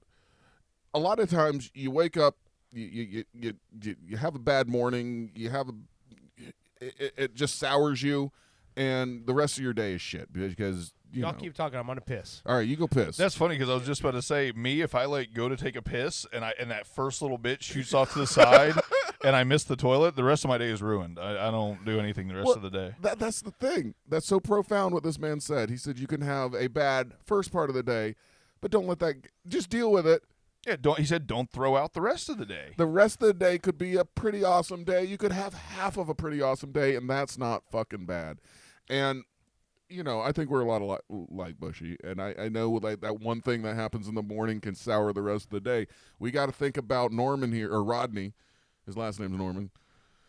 Norman Bates. I don't know. He's got that vibe, but just remember what he says. You can make the second half of the day good, right? Yeah, no, way more profound than I am.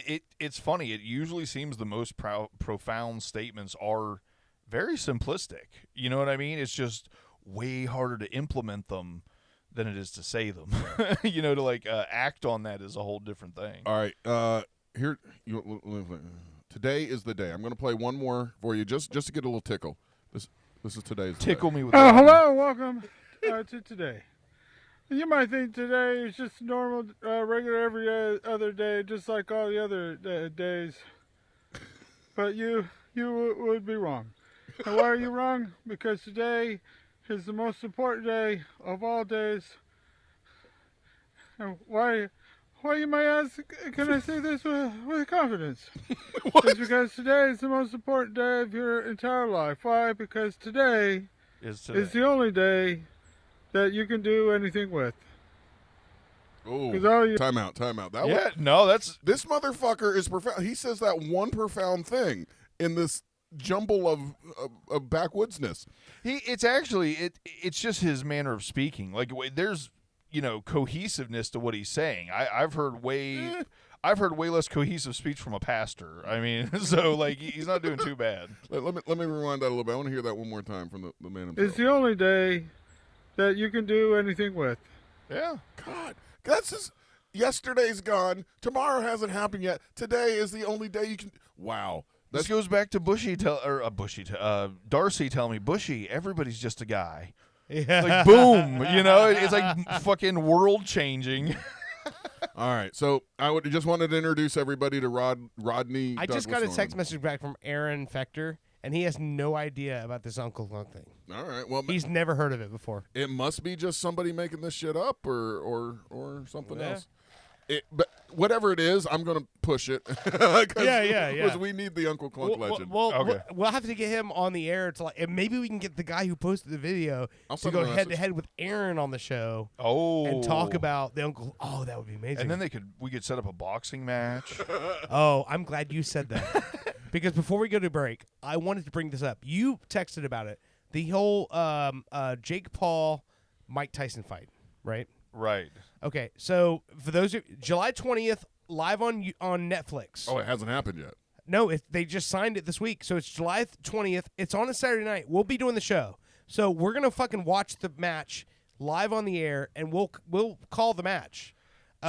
So the reason I'm excited, and I could be totally wrong because I know Mike Tyson has gotten very social media active. He's like 50 now, right? He's 57. Yeah. Jesus Christ. Jake Paul is 27. Mike Tyson's going to die. Well, and that... Well, real quick. Well, that's Dirt's thing, and I kind of feel the same way. I'm worried that definitely age is going to play. What the only reason I'm excited about this one, because I could get given a shit less about every other Jake Paul fight because I knew what it was, and it turns out exactly what it was. You know what I mean? Right. It's promo and to make a bunch of money, and he does fine, and he boxes defensively, and it's boring, and he doesn't lose, but he doesn't really win, but they both make millions of dollars. Well, That's what it's designed for. I'm hoping that Mike Tyson is one of the few people that are like rich enough and don't give a fuck enough except for about his boxing legacy and prowess to go in there and really hurt him. Actually try to fight this guy. Yeah, well, he can try all he wants. But Jake Paul is 9-1 as a boxer. His one loss was to Floyd Mayweather Jr. because he decided he wanted to fight Floyd Mayweather. Money back. Now here's what, and this is the thing that irritates me so much is because boxing is something that I have a love for. And Jake Paul, every one of his fights is against people who are decades older than him, feet smaller, and pounds lighter than him. He fights old people who used to have a name that don't have a name anymore, and then he calls himself an influencer. And the thing about this fight is it troubles me for a number of reasons. For one reason is that Mike Tyson is 57 years old. And I love Mike Tyson. I remember being a kid watching Mike Tyson. But Mike Tyson's not Kid Dynamite anymore. He's nearly a senior citizen. So for a guy who's 30 years younger than him, 5 inches taller than him, to go in here in the ring with this guy pisses me off because all he's doing is using his name to sell a pay-per-view. Now, keeping in mind, this match is going to take place at Arlington National Stadium, the place where the Cowboys play. So it's going to be a giant fucking football stadium. It's going to be the biggest boxing match in the last 50 fucking years in this country. And it's going to be on the largest streaming platform in this country, which is Netflix. And he's going to take a guy into the ring who has, in the most recent years, Mike Tyson has become, and I don't want to get emotional about this, he found a place in his life where he's happy. Yeah. And as a boxer, he's not happy because there's a guy inside of him that doesn't need to come out, that has fucked up a lot of his life. And that's the guy that has to come out for a boxing match to happen. And so Mike's found happiness and clarity in his life, and now this guy talking shit and being a fucking douchebag has taken Mike to a point where he feels like he has to do this or else he's a poser. And so he's like, I have to fight this guy because he's talked so much shit, and now I have to do this. And I just hope, my prayer is that old evil Mike comes out. The Mike that's like, I'll lose the match, but I'm going to break your fucking elbow and make sure you can never box again. The Mike that says, okay, you want to headbutt me? I'm going to bite your fucking ear off. Yeah. The Mike that says, you might win this match, but I'm going to wound you to a point that you will never be the same person again. And I hope that's the Mike that comes out. Yeah. I hope that's the guy. Because Jake Paul's a piece of shit. He's a fucking piece of shit. And I've hoped through all these matches that someone comes in the ring and just goes, fuck boxing rules. I'm going to knock all your fucking teeth out and let's see how pretty you are on YouTube next week, motherfucker. It's funny, too. That's what he deserves. Because Jake Paul, like, I've actually watched a lot of documentaries through the Turkey Tom guy, and The Right Opinion and some other YouTubers. And Jake Paul has been a piece of shit from, like, the very start. like it wasn't like, oh, he got big and got famous and got big-headed, so he became a piece of shit. Like, he's always been kind of a piece of shit. Yeah.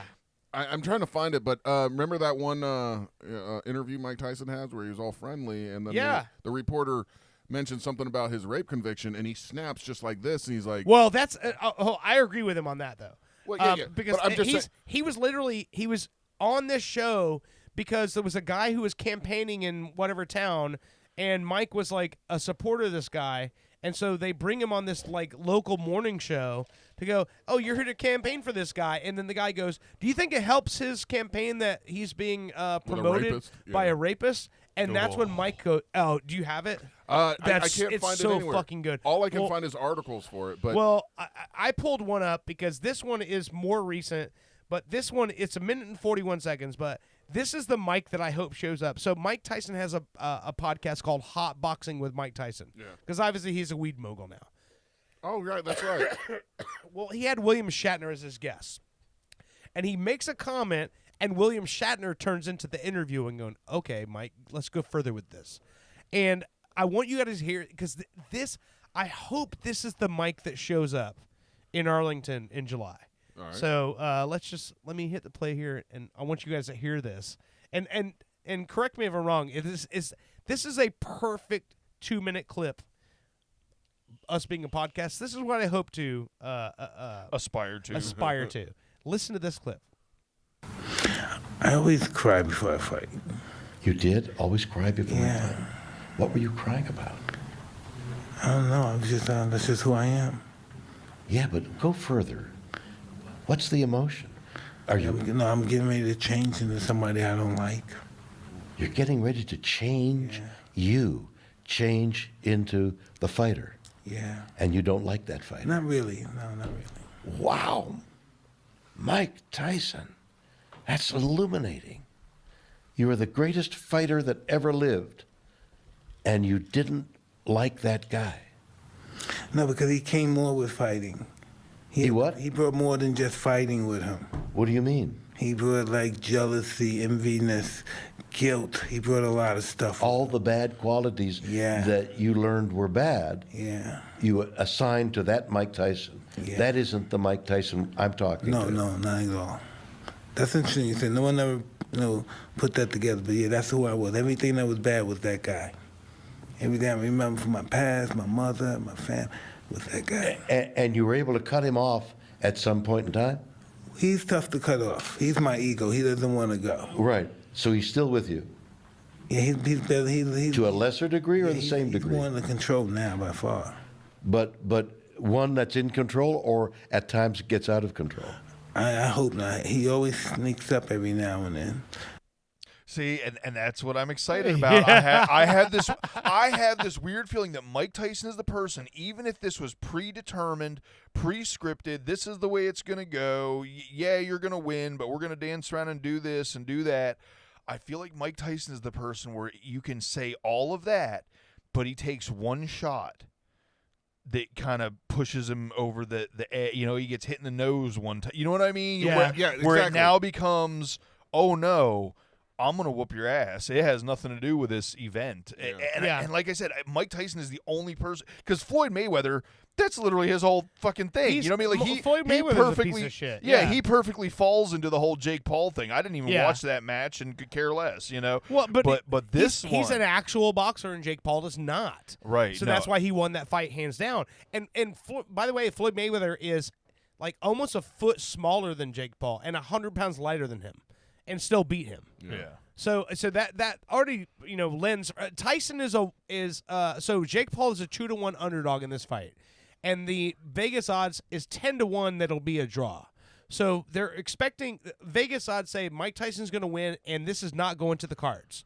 So hopefully that's the case. But I did find the interview you talked about. All right, you got it. So here we go. This is Mike Tyson on a local news show. He's stumping for a political candidate. But again, this is where he's that nice persona. I'm going to have to go pee too. One thing is that this is the last I'll just say, in the first comment, or the most common, the top liked comment on here is, "Poor Mike. He looked really happy before that reporter ruined everything." Exactly. The way he switches, just like that. I love it. Here, listen to this.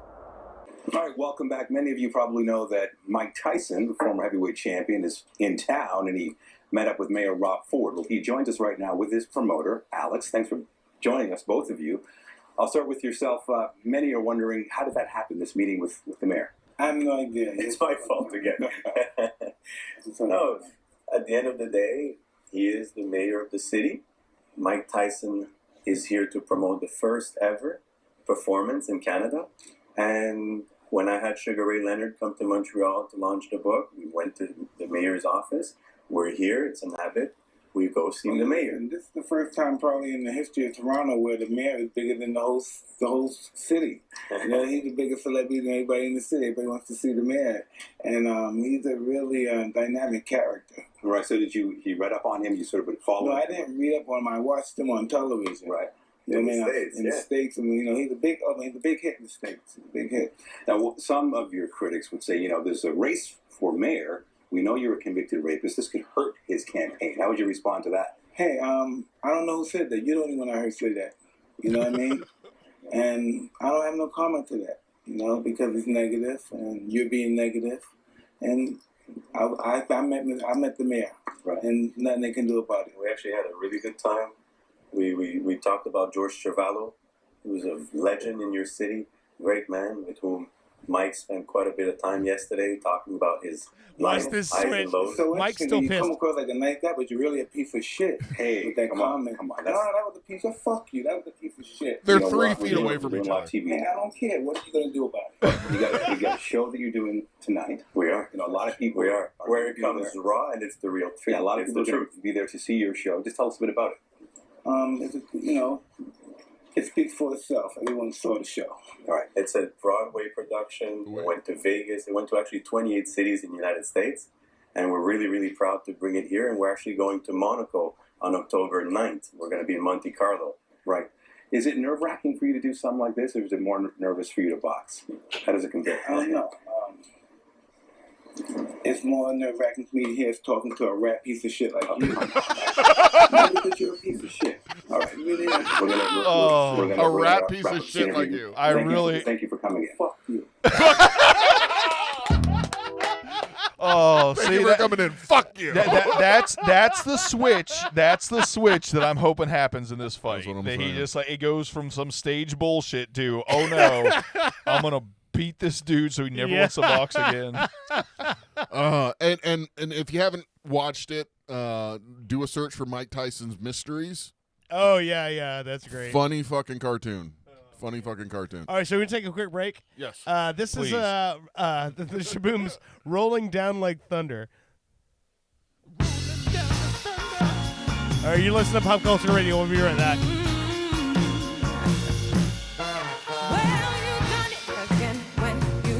My hand, my emotions run high like waves from the tide, rolling down like thunder. You make it hot down under. If it was up to me, I'd have you in my sheets, snug as a bug. That would make me complete. Whoa, whoa, whoa, whoa.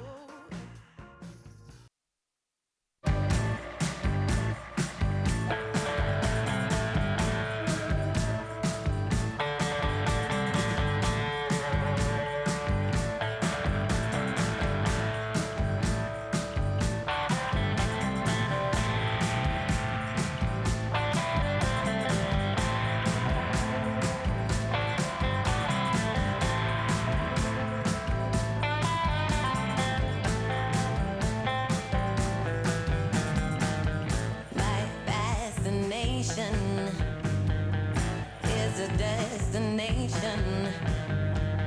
Glazed eyes of port wine, gazing foam in the club's line. Addicted to haze, it brings a lusty taste. Is it a sign of Welcome back to regret? Pop Culture Radio. This is Detox to Retox by Shaboom. Detox to Retox. Seems like a big step there. That's all I do is retox. What is retox? It's Well, if you detox, you detoxify your system. If you're retoxing, you're retoxifying your system. Oh. It's a fancy way of saying doing drugs. I like to retox. My favorite story of that ever was back in the 70s, Keith Richards was so fucked up on heroin that the doctors decided that they needed to do a blood transfusion. So they did a blood transfusion to get all of the heroin out of his system.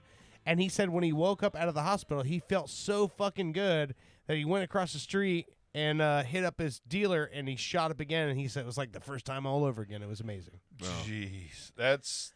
And Keith Richards is in his 80s and still alive to tell that story. Yeah. Drugs are bad, okay?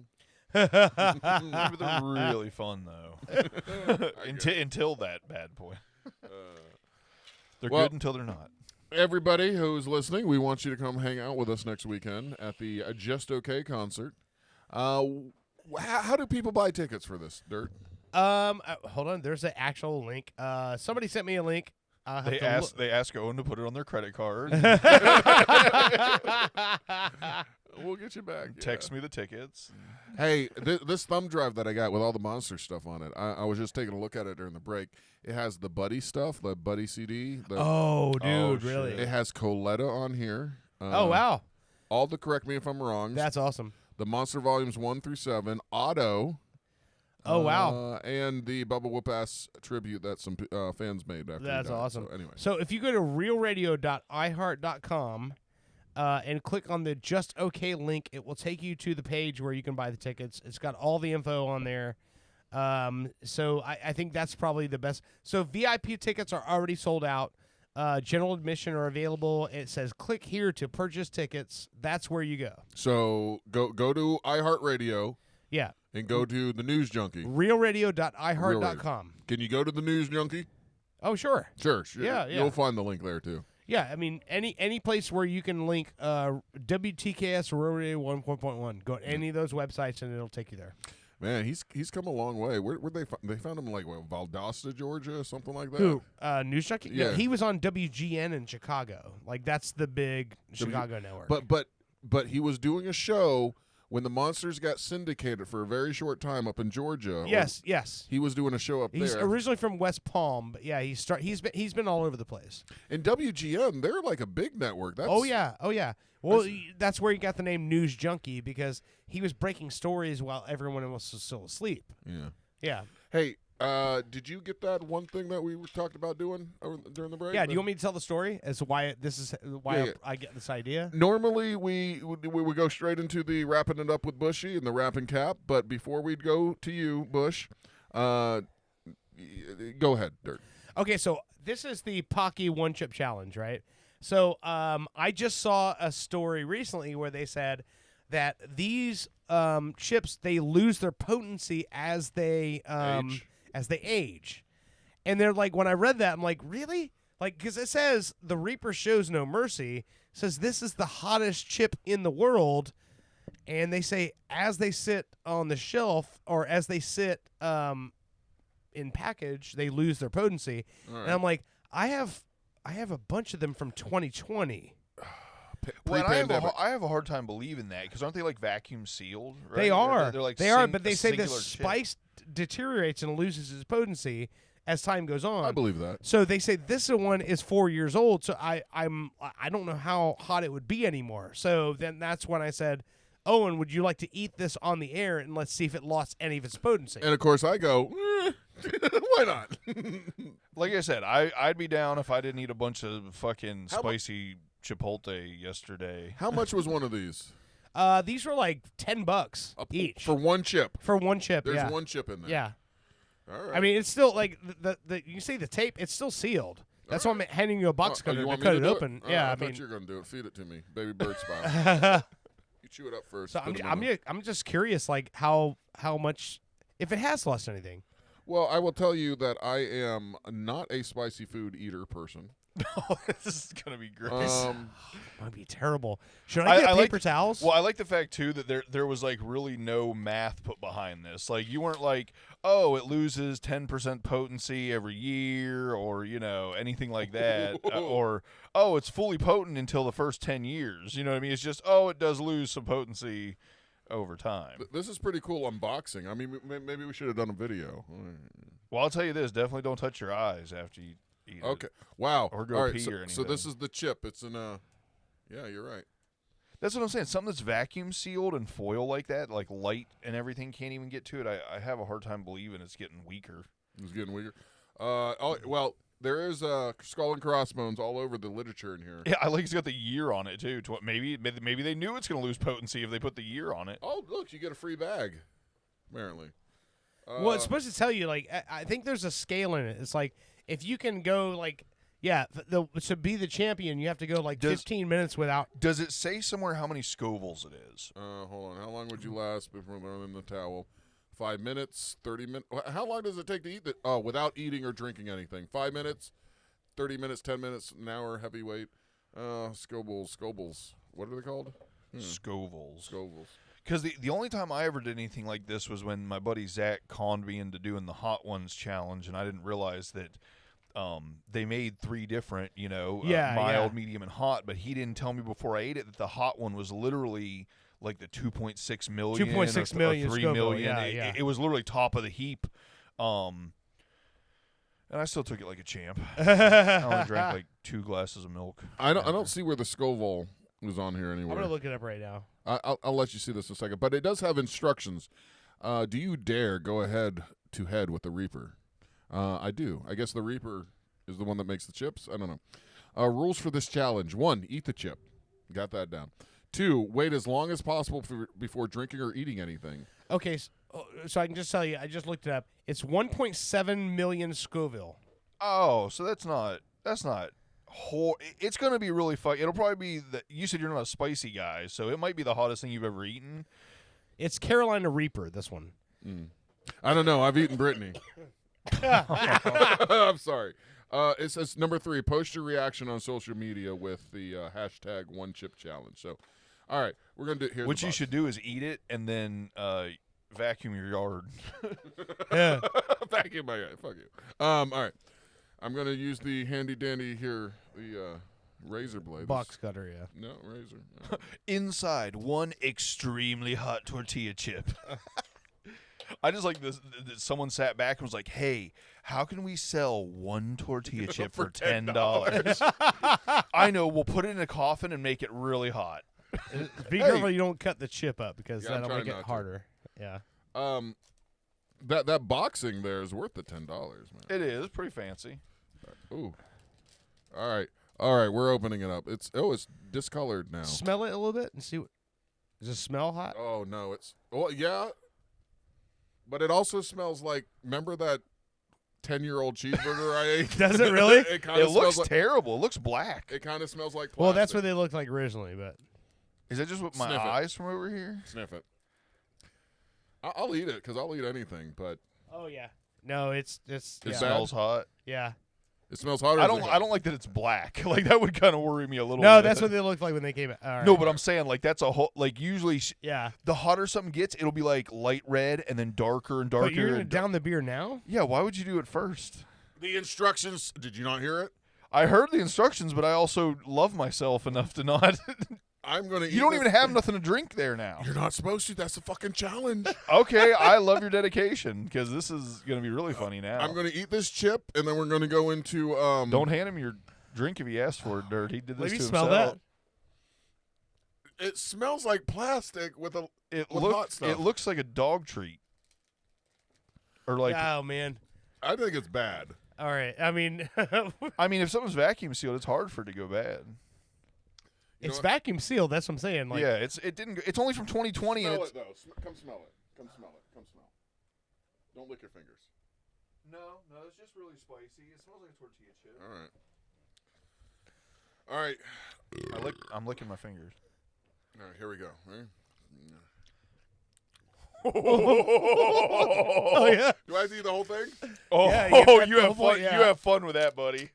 Woo! I literally just got the 2 teeth. You know what I'm saying? Just a little bit of the powder that would be on your finger, and that was already pretty hot. That's gonna be Dude, bad. it tastes disgusting. Yeah. I can feel the hot stuff, but it tastes like I'm chewing hard Play-Doh.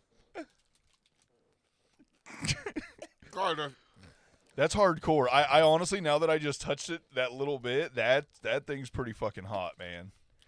my mouth is on fire. Yeah. It tastes like I picked up a stick and I'm chewing on a stick.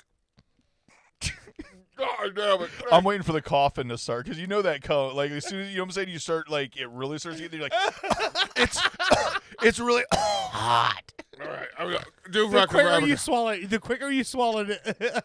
Oh God, it smells like it tastes like leaves. Now it's hot. Should brought your vacuum with you. Ouch. All right, let's do rapper cap, everybody. Wait, so does it lose any potency? Wait, start a timer. Hold up. Oh, my lips are on fire. Hold on. I gotta start a timer here. Fuck. All right, we're gonna give him what, a minute or two already, right? That's what I'm saying. You didn't give yourself anything to drink. That's a terrible idea. Well, now I'm feeling an asshole because I only have plant-based milk. I don't have any real cow milk in the house. Your face is red, but your eyes are watering. Woo!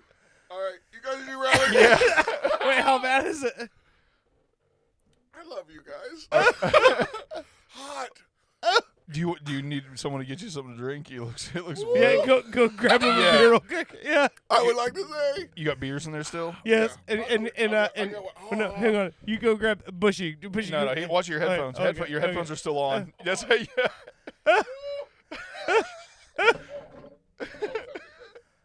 He totally would have walked off with his headphones still on if I didn't say anything. He was desperate to get out of here. Oh, you're a terrible person for giving him that. No, I brought it up. And No, he ate it. Hey, he was. I said to wait. I said I was willing to do it too. But I'm with you now. Like it's definitely worth to. And now seeing his reaction, I'm of course I. Well, you're better with heat than he is. I mean, in theory, that shit was really hot. Like, did you when you tasted it? Yeah, no, even just a little bit. It was basically like imagine the amount of dust on your fingers if you ate one Dorito. Okay. And my mouth right now is still like close to like Taco Bell's Diablo sauce. The ghost pepper sauce. Just from that dust? Just from that dust. I feel like I put some of Taco Bell's Diablo. Oh man! Oh my God! I can't even. What did I say? Yeah, Diablo sauce. Diablo sauce. Yeah. Yeah. No. And he's right. It probably tastes like ass because like I'm sure Ghost Pepper and Carolina Reaper both kind of have a kerosene almost. Kerosene flavor. Yeah. The only Carolina Reaper I had that was good, oddly enough, back to Taco Bell. Yeah. They had that Carolina Reaper burrito for a while. Yeah. That is, to this day, my favorite burrito. Really? Going off fast food. I'm not talking about like actually going to like a nice Mexican Have you ever restaurant. eaten an actual Carolina Reaper? Like ate the pepper? No. I genuinely only like stuff in food. You know is what that I mean? the oat milk? Yeah. The oat milk is the best. Yes. Okay. Oat milk. Shut that door. Okay. Yeah. Oat milk. Yeah. I gotta blow my nose. Okay. It just came in. I'm gonna blow my nose. Oh, I like the fact he brought in milk and beer. Like, he wasn't playing. I mean, the 5 food groups. That's so fucking funny. But man, 1.6 million. That's up there. You know what I mean? That is really up there. Especially for somebody who doesn't really like spicy stuff, according to him. Oh man. Like I said, I'm curious now. I'll definitely do it. Next time when my stomach isn't already the only reason I'm not doing the spicy chip challenge is because I literally ate too much spicy food yesterday, and I'm like, already suffering. So your butthole's like fucking. Well, luckily Scotty from Star Trek. We've given all we've got, Captain. Luckily, I've got a pretty iron stomach, and most of the time, the suffering I get from hot food doesn't make it that far. Like usually, it's just like I was saying, it feels like really bad gas, or like you didn't eat anything. You know, your stomach feels very active, like it's hungry, even though you did. So usually, I just get I feel like there's something living in my stomach. So are you happy with your decision this evening? Yeah. Oh, my eyes won't stop crying. This fucking sucks. Holy shit. Like, do you see my eyes? Oh, yeah? Holy fuck. Oh. He's sucking on the beer bottle. I don't know. See, I told you the coffin was coming. You fucked up and got it on your a lot on your lips, didn't you? Yeah. No. Whenever you bite a very hot chip or something, you always you horse tooth it. You try not to get it on your lips. My lips are on fire. You licked your lips, didn't you? You rubbed it in. I did not lick them. All right. How bad was it? Was it on a scale of 1 to 10? 10, obviously. He can't even speak English anymore. Was that the hottest thing you ever eaten in your life? Yes. Other than Brittany, yes. So I think that the answer to the question so they do not lose their potency. Is Well, I don't know. I haven't had a fresh one. Well, funny you mentioned it. Dirt, pull out the 2024. No, I will pass. Now, like I said, just to give you an idea, that was 1.6 million. That's it. Just one. You said one, right? Dirt. You said that was the one. Yeah, 1.7 million. Like I said, I think the hot ones, the hottest wing that they made was actually with like a close to 3 million Scoville. Stop. Oh man, it felt like I licked a hot pan. You know what I mean? Like it becomes where it's like, this can't be heat coming from spice. This has to be temperature hot. Do you still feel the heat right now? Yeah, it feels like there's like little spikes everywhere. In case you didn't hear when he was reading the instructions, part of the challenge was up to an hour long. So I feel like I licked a cactus. I'm telling you, it still feels like I ate something really hot from just that teeny little bit. I haven't cried this much since my dog died.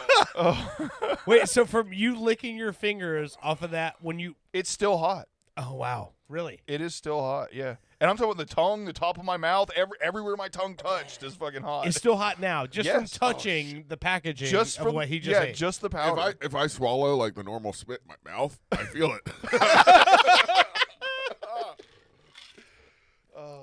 That is insane. Oh no, I told God. him, I was like, while you were out there dealing with it, I was like, well, obviously I have to fucking eat it now. Next time and try to man up. Next time we're in the studio, Bushy's gonna take one. But I got a bad feeling. Like I said, after I got a bad feeling. Well, let me know tomorrow whether or not I should attempt it or. I say yes. You look like someone punched you in your eyes. Like your eyes are swelling underneath. They feel like they're swelling. let's do this rapper cap. Well, no, I mean I've got the timer. I've got the stopwatch here. I've already drank. I'm done. I'm a lightweight. As far as lightweight, what the fuck? I mean we're up. Just so you know, though, wait. How long do you feel like it's been since you ate the chip? Like 3 minutes. I don't know. Okay, well, 7. Okay. Well. I thought you were gonna be like 30 minutes. No, I mean it's like intense, and I want it to stop.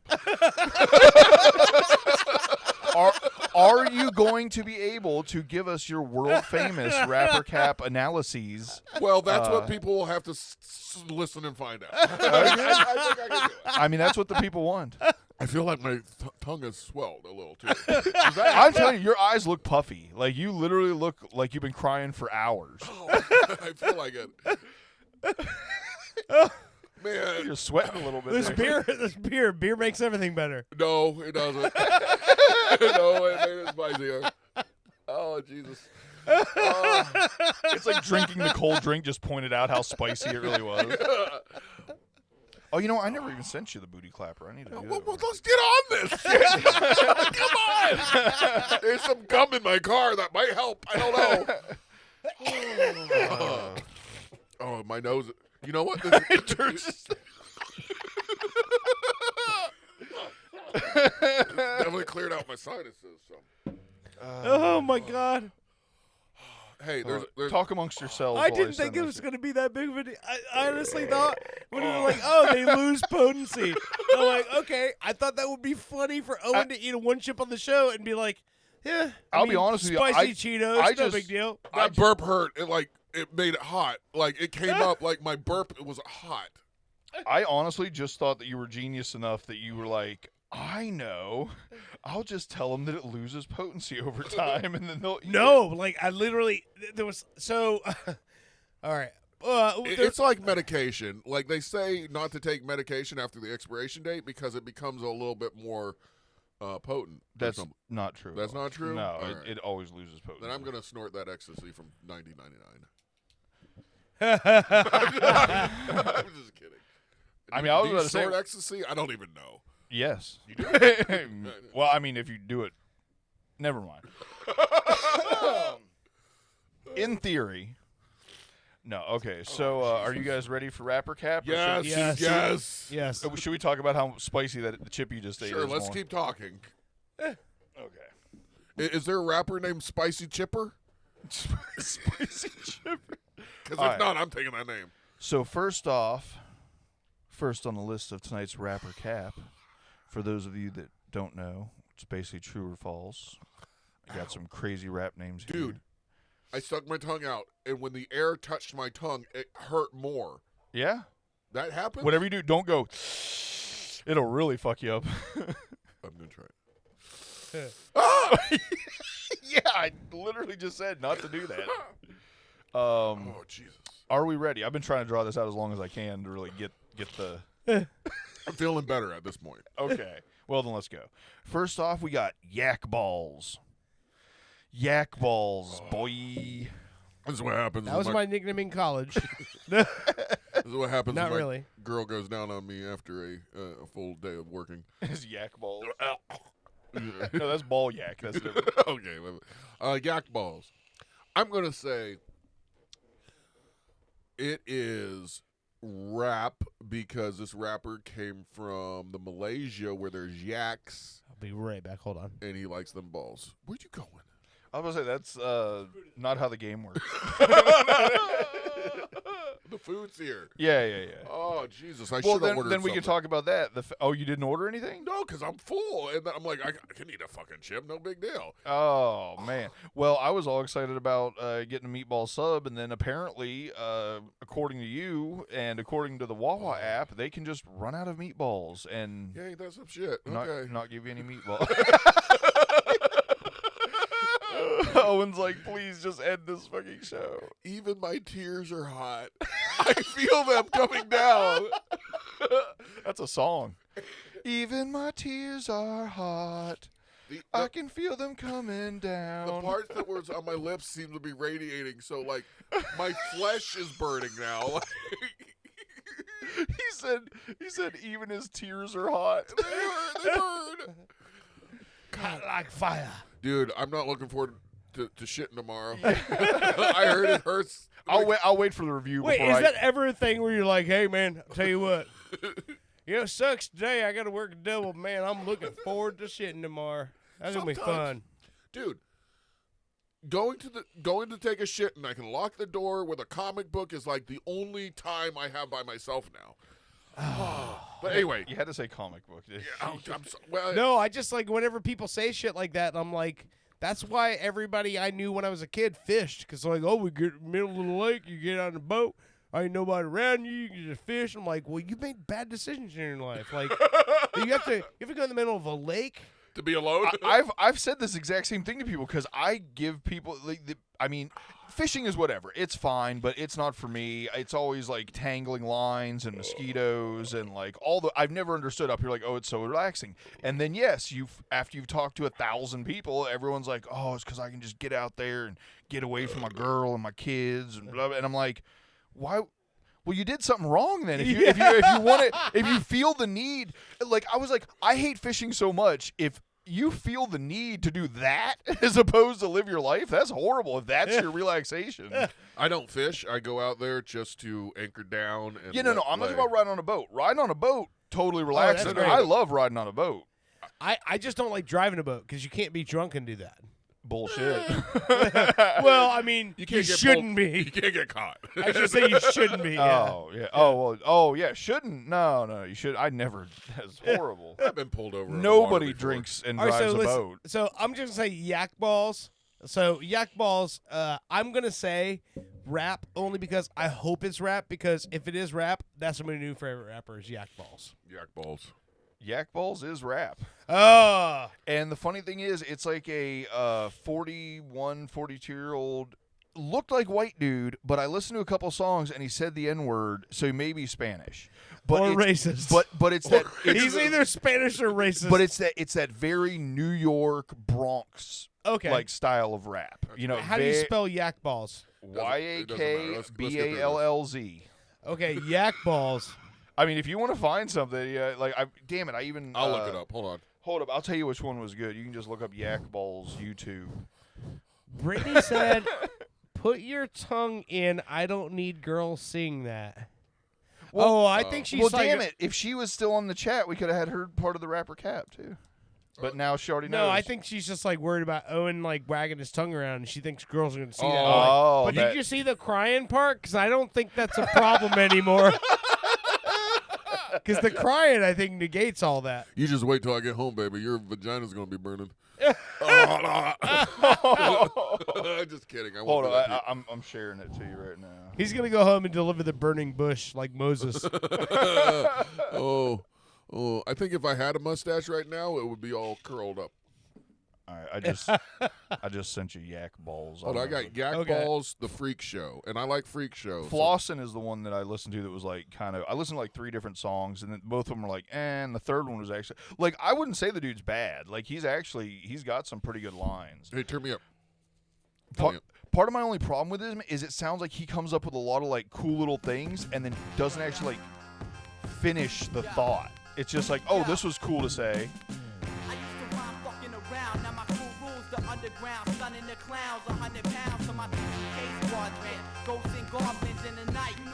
All right, that's cool. That's yak balls. All right. So yeah, yak balls. I had no idea yak balls was a rapper till today. Oh, that's great. All right, next. I didn't know yak balls were anything other than testicles from a yak. Right. Well, spelled with a Z. You know. Oh yeah. Which makes it infinitely cool. Yeah, absolutely. Yeah. It's not gay that way. Next we got Toby Street. Toby Street. Toby Street. Toby Street. If we say it enough, we'll figure it out. He sounds like a country artist, not a. That's only because of Toby Keith that you're saying that. But it might be his cousin, his rapping cousin. I'm gonna say rap. I'm gonna say cap because I think if your name is Toby, you're already not cool to rap guys. I just think if you show up at a cipher and they're like, hey, nice to meet you. I'm Lord, fuck your mom. And you're like, hi, I'm Toby. And they're like, fuck off, Toby. So I'm saying gonna there say, can't be a rapper named Toby? Oh, I said there was rap. He said cap. I'm not saying there can't be. I'm just saying I hope there isn't. Well, there is not. Toby Street is cap. Well, you know what? That's gonna be my rapper name. Yeah. All right. Next we got Devin the Dude. Oh man, Devin the Dude. You know, yak balls. He can eat a hot chip. He is from a country that have yaks. Devin the Dude? No, yak balls. His picture came up. Internet. Okay, this other guy. One more time in a sentence. Devin the Dude may or may not be a rapper. Okay, Devin the Dude. In a sentence. Like a fucking spelling bee note. Can you conjugate that? Devin the Dude is by far a fake made-up name. Country of origin, please. What is a root word? He's from Mississippi, and he sings Latino stuff. So he's not a rapper. I think I don't know. For some reason, it seems like the modern trend. I think Devin the Dude sounds like a guy who probably posted some shit on like YouTube and TikTok, and then kind of blew up from there. Real rappers tell Devin the Dude to go fuck himself, but 14-year-old girls are bumping his shit everywhere. And I think Devin the Dude's a rapper. Devin the Dude rides on Megan the Stallion.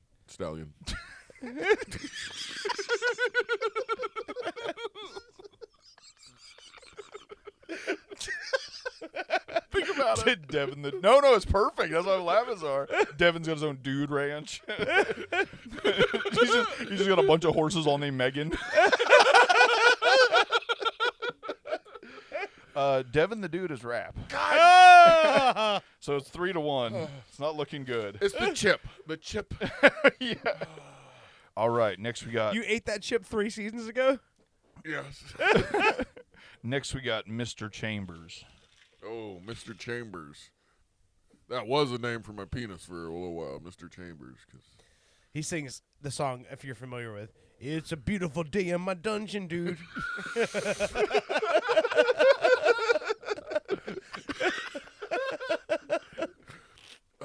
Mr. Chambers. His weapon of choice is a cat of nine's tail.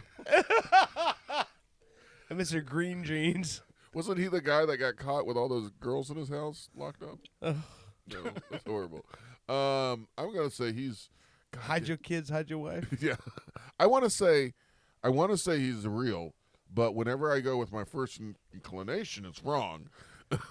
So I want to say Cap, but then I want to compliment you for still being able to say inclination. That was awesome. That is hard. Like, you don't know how hard that is after you just basically ate hot lava.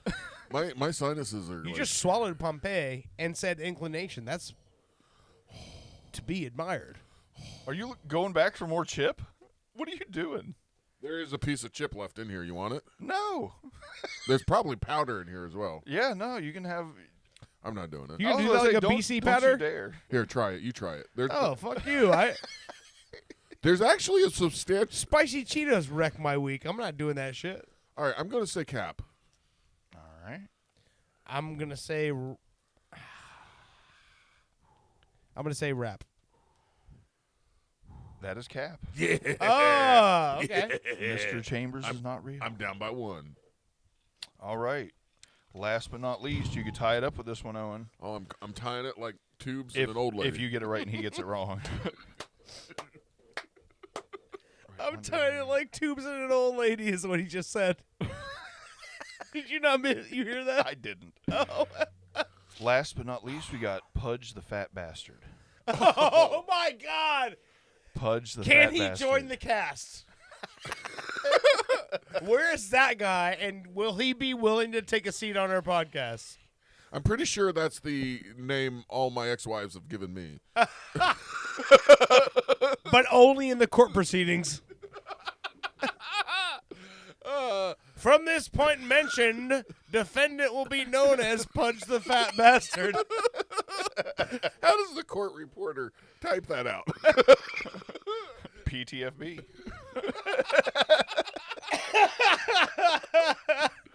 Okay. That makes it sound infinitely cooler. If your name is Pudge the Fat Bastard, and then in videos, it's like the beat hits boom, boom, boom, PTFB. And you're like, oh, yeah, that guy's cool. Even though his name is Pudge the Fat Bastard. I don't think Brittany breathed this much when she was giving birth. Owen's in labor. All right, Pudge the Fat Bastard. That is 100% a real rapper. Rap, totally rap. He used to headline with Biggie Smalls, who was shot today in 1997. Just saying that. Pop culture. I'm going to say I want him to be right, so I'm going to say yes. I'm going to say Pudge the Fat Bastard is a real rapper because I really hope he is. Rap. Yeah. What? Yeah. Pudge the Fat Bastard was a rapper in like 93-ish. Wow, that long ago? Like almost 30 years? Yeah. 30 years ago. I was very surprised when I looked it up to find out. Pudge the Fat Bastard. What happened to that guy? Yeah. Heart attack, I probably. And he was pretty decent. Apparently, like going over everything I was seeing, it was like people call, "Oh, I used to jam the shit out of this. You know, I love this song. Oh, bring this kind of hip hop back. You know, all that kind of shit." That is great. So we need to find some more Pudge the Fat Bastard. You got some? Okay. This is Checking Out the Avenue. Yeah, that's the one I heard. The scenes are recreated, but the scars are real, is what it says. I get it. I wasn't wearing my glasses. I thought it said the scenes are created, but the scenes are real. It's showing like police brutality and stuff. Living in the big city, not just New York, every hometown. Oh, dude. Yeah, no, it's good. Like I said, I was like, how have I never heard of this dude? Oh, It's like New York Staten Island. It's funny because the most like comment was Naughty by Nature was such an influential rap group. Because it is very. It is, yeah. Hip Hop Parade. Hip Hop Parade, yeah. Oh, hey. Dude, my birds make my throat hurt. It burns. I bet. So, I think we've lightly touched on Tekashi 6ix9ine here and there before, but very lightly, but very polarizing figure. Oh, so basically, he is Danny Hernandez, right? Yep, and I think there's a documentary about him called Danny. I haven't seen it, but if there is, I totally need to watch that. I think it was Apple TV Plus, and it became like it went across a bunch of different streaming platforms. But yeah, there is a documentary about him. I think it's just called Danny. It's pretty insane. Basically, you've got this guy who was like an aspiring rapper, and then the Blood Gang got a hold of him and had him doing all this crazy shit. But I will say this: the whole thing where he was, like. Everyone says he was like taken advantage of, and that he knew exactly what he was doing, and he was part of all this. Then he got in trouble because he's rapping and text messages. There was a RICO kind of case and everything that came down. Then he basically ratted on everybody and got out in a very short period of time, and then all these other people went to prison. But at the same time, part of what started all this and the reason a lot of stuff came out was because the people basically had continuously asked him for more and more and more money because they kind of put him on. But they got to a point where they kidnapped him and kidnapped his baby mama and beat him up and was like really extorting him. So he don't necessarily look at it as ratting when you don't rat on people you're loyal to, but he's no longer loyal. They victimized to him, so he's like, yeah. But he also, even before all that happened, he basically made a career out of being like the number one troll in the world, and really, leaned into the oh god, being a heel. He was the heel. Yeah, but not just that. The oh my god, what's the name? Drill music. You know what I mean? Yeah. Like, and it's weird because his music really isn't like drill music. Musically, it's the lyrical content is like drill music. But his shit is super fucking catchy. And I would be lying if I didn't say that I enjoy most of Tekashi 6ix9ine songs, even though lyrically they're pretty trash. Overall, he has a way of making... He's almost like a hook master. You know what I mean? Like all of his verses, like there might be 3 parts in one verse that all kind of sound like a hook. Like the verse itself is not a great rap verse or anything, but he does this shit that's just really catchy. And say what you will about the dude, you almost can't look up one of his videos that has less than 300 to 400 million views. He's the one that got beat up in the many times at this point. Yeah, no, down in Miami, like yeah. Okay, yeah, and he spells his name like six. Sorry, that fucking chip. 6ix9ine, 6ix9ine. Yeah, and he's got like millions of tattoos that are 6ix9ine. He was even in like there was stuff when he was younger where they had. Filmed basically assaulting an underage girl and stuff with him in the gang. Wow. This dude has got... The reason I really wanted to bring him up tonight and do the booty clapper was because I feel like if there really is anybody that listens to this segment and checks out the artists and stuff, this is beyond just music. This is entertainment. You know what I mean? This dude, whether you like him or not, is a very entertaining... There's a story behind this guy. Oh guy, my God. It's entertaining whether you like it or not. You know what I mean? It's pretty wild. So this song in particular... Gooba is the song that he released after he snitched, basically saying fuck you. And in the music video, he actually has a CG rat head put on himself and everything. Like, that's how much he goes in on this, basically saying I ratted and I'm still rich as shit and popular and fuck everybody. This came out in May 8th, 2020, 4 years ago, this Goomba song. You know, Matt? Gooba, whatever. You know how many hits it has on the YouTube? Like I said, I think it's 389 million. No? 866.6 million. Yeah, and by the way, a billion. Yet again, one platform. Yeah. Okay, just on Spotify, it has 461 million. So we're talking about over a billion for one song. Yeah. One song. So when this dude is another thing is he's that's not even his most played song on Spotify. The song Fifi has 771 million views, and that's got Nicki Minaj and Murder Beats on it. Yeah. Like I said, I chose this one in particular because it really shows exactly the attitude this guy has. Even after ratting on a bunch of gang members, he goes and makes this song to just basically say, fuck off, come at me, bro. All right, you guys ready? Yep. Here we go. It's Gooba.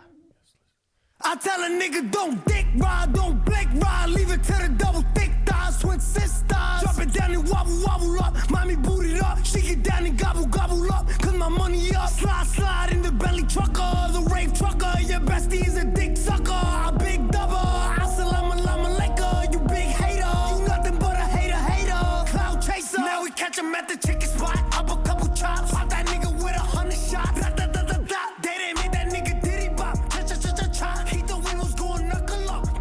You see what I'm saying? It's not like great, but like it's catchy as fuck. It is. It hits hard though. Yeah. Oh, he does build up like no other, like a long intro. Are you dumb, stupid, or dumb?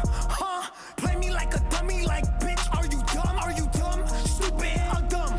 Huh? Yeah, you got some money, but you still fucking ugly. Stupid. Listen, when I talk, you better listen. We can make them dance, bachata, slide over, do the cha cha. Papa, make nigga go adios, dímelo, mami, freca, you nasty, flame up, light it, they see me and get excited, two-step, spin around, so fly, pilot, they sick, been high, way before coronavirus, nigga who did that, nigga who did what, nigga that's my shit, don't bite it. Nigga don't dick ride, don't blink ride, leave it to the double thick thighs, twin sisters. I didn't know I would like this guy like this. This is fucking hard, man. Right? Dude goes in, man. In the belly trucker, the rave trucker, your bestie is a dick sucker, a big double, assalamu alaikum, you big hater, you nothing but a hater, cloud chaser. You're mad, I'm back, big mad, he's mad. You're mad, I'm back. This is when he's got the rat face on. Yeah. Don't care, stay mad. Bitch, I'm laughing cause you big mad. See it in your face, cry, baby, bitch, you big sad. Niggas tweeting about me, got me 20, bitch, you big sad. Tell me how I ratted, came home to a big bag. Tell me how I ratted, came home to a big bag. Oh, man. I mean, it don't get no rawer than that. That is fucking great. Yeah, no, his shit has That so is much energy nuts. behind it. It's pretty wild. Tell me how I ratted and came home to a big bag. That is fucking While nuts. on the video having a rainbow umbrella and a CG mouse face on, laughing. That is laughing. That is fucking nuts, man. Dude, I honestly, like, I've made fun of this dude for so fucking long. I've never listened to any of his shit or given any thought to it. And that song, like, as soon as I heard the opening to it, I'm like, oh, so he's not just like some, like, it. Like, I mean, it's up to y'all. You want me to shoot you another one? Well, what's the name of the other one? Please do. So the other one, I actually don't know exactly how to pronounce the name. That's why I'm going to send it to you. Because I'm just looking at the top it's like five. Gine or Gine with the little thing over the top of it. Wait, he's got a brand new record out. Oh, he's always putting something out. 2024. Hold on. Blackballed. Look at his videos for that Goomba. Hold on. All his videos are really entertaining too. He's got the whole. Oh yeah. You know, rainbow everything going on. Oh yeah. Most of his video you're seeing now, like he's got this whole rainbow aesthetic with everything. All of his fucking. I'm talking about the ass jiggling. Oh yeah, there's always a lot of ass jiggling. This is his thing. All right. I'm done with that. Man, so yeah, he has a new. So I mean, regardless, And there's the mouse he head. just put out a new record Well, I just saw it. on the 12th of January. I'll have to check it out. I didn't know he yeah. had anything new out. So hang on, I'm looking. He's for that wearing one his here. ankle monitor in the video. It's Yep. great. I think he like painted it up too. Yeah. All right. I'm pulling up the one that you just. Here we go. All right, this is the one that. You Like I just said, sent me. how do you pronounce that? G-I-N and an E over the A.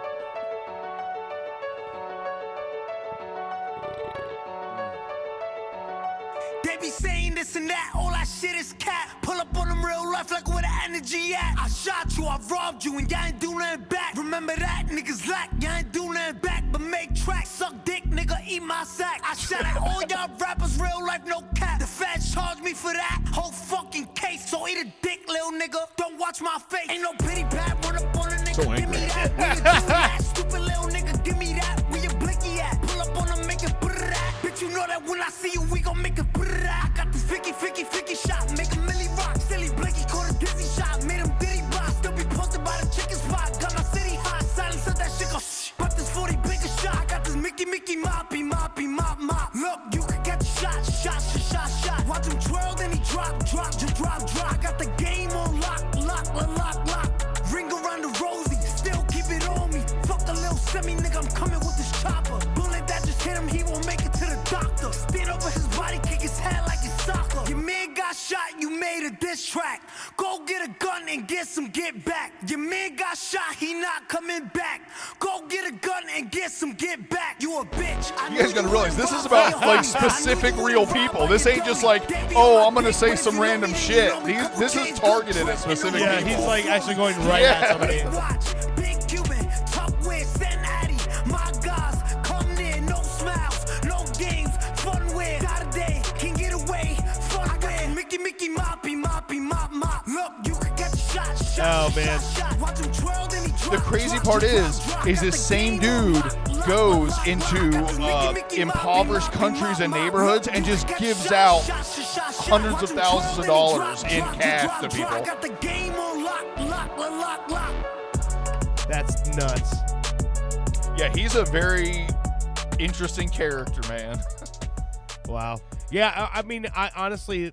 Also, can if say, you just like watching stunt and shit, like people flossing their money and jewelry and cars, like he is That's pretty much the fucking king crazy. of it now. Like he'll just be sitting in his driveway and open up his fucking custom paint, rainbow paint Lambo. He'll open up the trunk and just keep pulling out fucking stacks of money and throwing them on the driveway till there's like fucking crazy. $2-3 million just sitting there. man. That's great, guys. What are you over there doing? I'm trying not to die. So I'll say that I was planning on closing the show with the Shaboom song, but in light of things, I decided I wanted to close the show with a song that Sabrina wrote. Okay, sweet. Yeah, so I want to say, Owen. Yes, sir. Props for eating that hottest chip in the world. No problem. And you're still alive. So far. You made it. So far. Hey, congratulations, You honestly man. did better than I thought. I thought it was Yeah. going to be even more overstated. Really, if it didn't taste like, a 4-year-old chip, it would have been better. The heat stuff was just another kick in the nuts after eating a piece of Play-Doh. Like I was saying when you were out of here getting your milk, like those really spicy peppers have a tendency to taste slightly like gasoline. Like they don't have like a great flavor to them. It's for the heat. Yeah, they're not for the spice of the food. They're for the heat. Yeah. What sucks is it's in my saliva. So every time I swallow, like, when you swallow, you don't even realize it. Like, I realize it now. Every time I swallow, it's like, it's like I'm sucking on a cactus. Like I'm deep throating a cactus. That's great. Next week, Owen deep throwing the cactus on the show. No, actually, next week it'll be Bushy deep throating the cactus because now he's. Well, no, actually, next week is just okay. We're gonna see somebody on stage deep throating a cactus. But the week after, so 2 weeks from today, I will be. Well, I thought we were going to try to use it was Sunday after. Oh, this, yeah. Okay, so maybe Sunday. Yeah, That's maybe a Sunday. possibility. Well, we'll see how I'm feeling after. Yeah. I might still make it not the next show, but All one right. of these days I will eat that other chip. Okay. All right. So. I can't wait. All right, so this song is from 2021. So during the pandemic, Fritz started a project called Corvus Incorporated. You will hear a Corvus Incorporated song on stage on Saturday night for Just Okay. We're doing one song live with some special guests. It's gonna be fun for a lot of us, but some singers that aren't supposed to be there that are gonna be there. What? Yeah. Tom Petty? No. But this song was written in 2021 for Prince? the Corvus Incorporated album called As You Wish, and Sabrina wrote this song, and I can honestly say it's their 5th most listened to song. I've told her this is one of those songs where this is just such a great fucking well-written song that I think as a songwriter you go, kudos. This song is called Think of Something Good. Sabrina wrote this song. It's featuring Fritz. There's a handful of people that are on this recording. I don't know everybody, so because this was during the pandemic where we couldn't all be together, so someone would write a song and then send an email blast out and go, "Hey, add what you want to add to this," and then that's how Corvus Incorporated became a thing. So I will just hit play and we'll start here.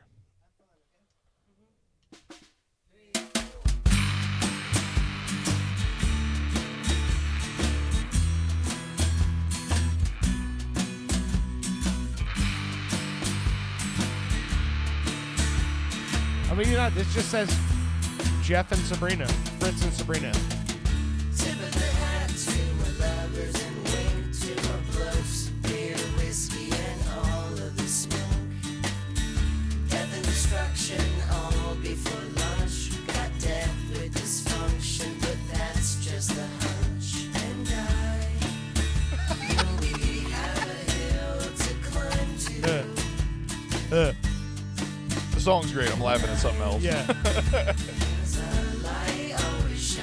Let's hit this chorus before we get to bed. Listen to this before you.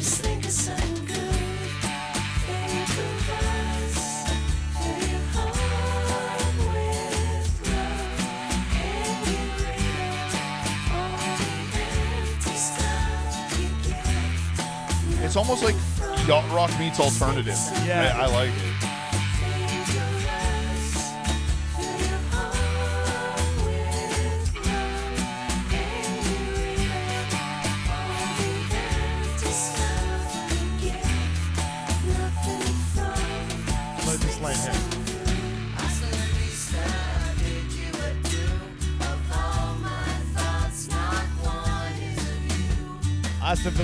Hasta la vista, I bid you adieu. Of all of my thoughts, not one is of you. I love that. Yeah. All right, you're listening to Pop Culture Radio. Thank you for joining us. We hope that Owen does not shit blood tomorrow. But if he does, he will take that blood with him to the Just Okay 6 holiday party next Saturday night at the Plaza Live. Get your tickets at WTKS.fm. And we will see you hopefully next weekend if we can all make it after the show. I'll be there. All right. You listen to Pop Culture Radio. Woo! Woo!